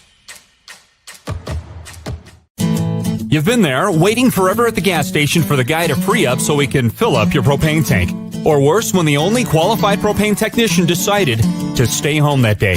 Yep, you've been there and I have too. That's why now I get my propane from Ace Hardware every time. You get Ace Hardware's world-famous customer service when you stop in for propane. That's right, you get in, you get out, and you get a great deal on propane and everything else. From Ace Hardware at their locations in Pine Top and Heber. Ace Hardware is proud to support White Mountain Sports. When you think glass, think Deemer's Glass in Lakeside. Deemer's Glass offers the best selection of quality glass with affordable prices. They do full home window packages, replacement windows, custom shower doors and enclosures, custom mirrors in many shapes, styles, and colors, glass doors and hardware, commercial glass for buildings and offices, skylights, screens, fire-rated glass for your fireplace or stove, window film, and more. Visit Deemer's Glass today on Porter Mountain Road in Lakeside or call 1-888-GLASSMAN. Hi, I'm Dr. Arno. I might not be comfortable on the basketball court, but I promise, at Comfort Fit Dentures, you'll feel comfortable, always. Comfort Fit Dentures has dentures starting at $499 with payment plans, and they have 2 labs, meaning you get your dentures in days instead of weeks. Call Comfort Fit Dentures today to schedule a free exam and x-ray. 928-888-0002. 928-888-0002. Want to go skiing or snowboarding? Visit our friendly Honda Outdoor Sports. We offer skis, snowboards, and helmet rentals, custom footbeds, ski and snowboard repairs, as well as retail shopping for your snow gear, goggles, beanies, snow tubing, and even ice fishing supplies. We have all you need to prepare you for the outdoors. We welcome you to Honda Outdoor Sports, located 1 mile west of the casino. Mountain Mobile Auto Glass and Tint now has 3 locations to serve you. Snowflake, Lakeside, and now Sholo.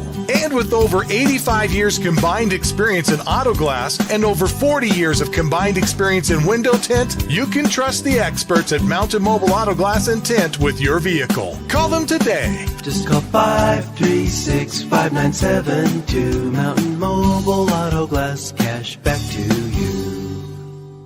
Welcome to Horn Auto Center. Gobble up all of these savings with our Black Friday deals going on all month long, like our very last 2024 2500 Chevy Duramax, $7,000 off, and we have a half-ton 2024 four-wheel drive crew cab RST, $12,200 off. Come on over to Horn Auto Center on the Deuce of Clubs or go to hornauto.com. We are the GMC Chevy store that saves you more. 59-21 final, as tempers were still boiling over a bit during the handshake. You got the Knights that came pouring out of their locker room to bid the Lobo faithful farewell. Coaches were exchanging pleasantries.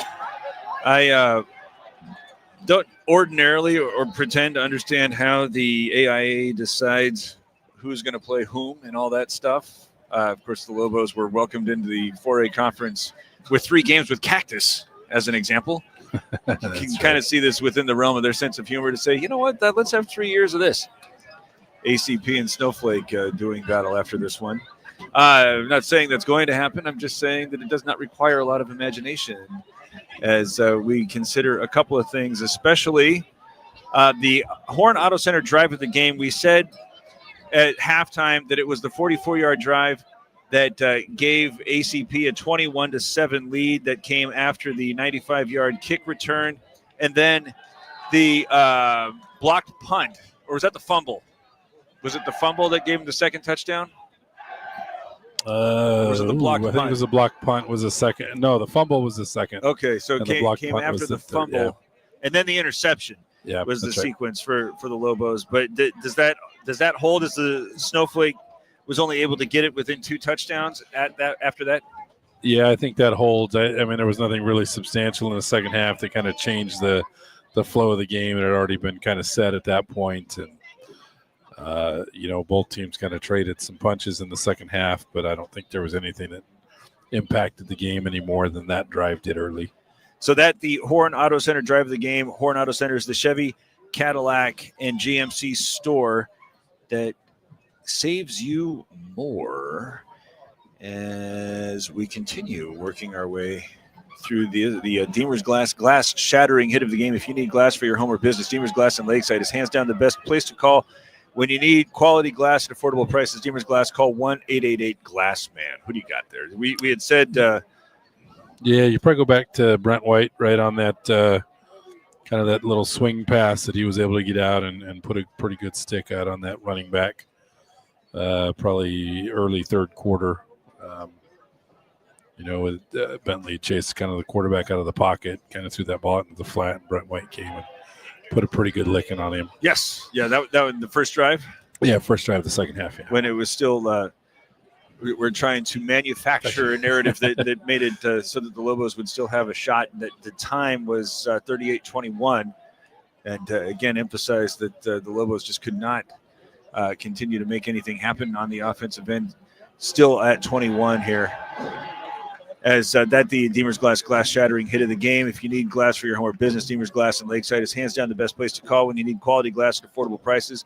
Deemer's Glass, 1-888-GLASS-MAN. Now, the Mountain Mobile Auto Glass and Tint player of the game. Get your windshield replaced by the experts. I want to give a shout out before we come to any conclusion to Canton Turley, who had quite a day. I believe he finished with 13 carries, 101 yards. And when the Lobos were looking for a shot in the arm, he provided when he had 80 yards of an 80-yard drive to get a score. Maybe he only had 70 yards. I can't recall. But he there trying his darndest to try to help his team out. You also had LeDuc similarly using the ground game, just not enough on the other side of it, where you got Evan Heinrich, who threw for 200 yards. Max Sasso, 129 yards, about half of them on one carry. That was when the ball game was pretty much in the deep freeze. So who do you like for the player of the game? Hayden Nichols, we called his name an awful lot.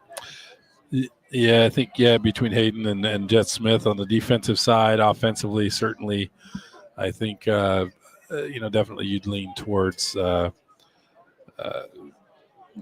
Turley and possibly Jacob LeDuc with that long touchdown pass. And he was pretty instrumental in that third touchdown drive. I think he had the bulk of the plays. But I tend to lean, Canton Turley. That game was still kind of in doubt at that point, and good tough runs when it felt like we were getting bullied a little bit. You had some really good strong runs out of Turley on that drive. So if we weren't observing this with Snowflake blinders on, I would definitely go with the kick return from Sasso. Yeah, between that and that first drive, I think he had 40 yards on those 4 carries, and it was just aggressive, quick. He hit the whole that kind of set the tempo for the rest of the game. That AZ College Prep was here to play. They believed they could win. They believed they were the better team. That the Mountain Mobile Auto Glass Intent player of the game. Get your windshield replaced by the experts, as we give a shout out here to all of our sponsors, especially the Ace Hardware in Pine Top, Overguard, and Sholo for the keys to the game. Honda Ski and Outdoor Sports Store halftime sponsor. Northland Pioneer College got its money's worth today. All sorts of kickoffs. Coronado Center for the drive of the game. Summit Regional Medical Center in a game that was played with only one injury concern. Comfort Fit Dentures for all those touchdowns. Mountain Mobile Auto Glass, as you just heard, for the player of the game. 59-21 final. Final thought coming from the girls basketball coach for the Snowflake Lobos. How is this going the basketball season, but how is this going to how is coming up short in the semifinals in the 4A conference going to transition to everybody who's going to go play basketball, play wrestle, get ready for baseball? Yeah, I think what you're looking at too, you get an awful lot of it stings in the moment, but I can tell you probably for us, leading from one year to the next, we lost that heartbreaking overtime game to Chinley last year in the state playoffs. It definitely can serve as fuel for the next accomplishment.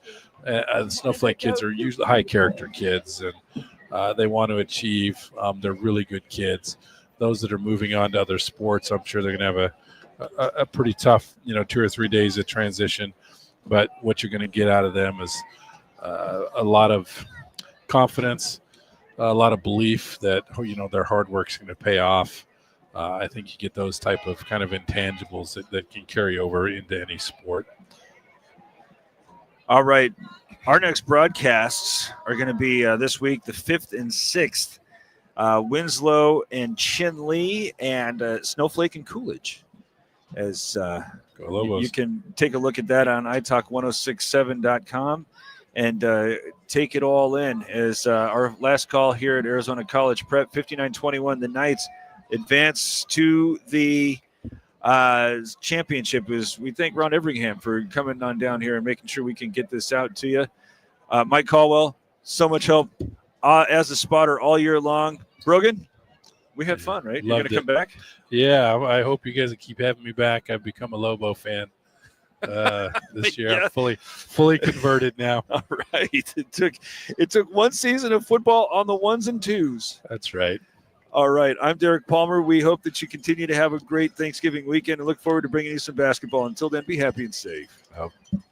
This has been Sholo Ford's presentation of high school football on iTalk 1067 KNKI Pine Top and iTalk1067.com. Brought to you in part by Northland Pioneer College, Ace Hardware of the White Mountains, Nemers Glass, Mountain Mobile Auto Glass and Tint, Summit Regional Medical Center, Horn Auto Center, Honda Ski and Outdoor Sport, and Comfort Fit Dentures.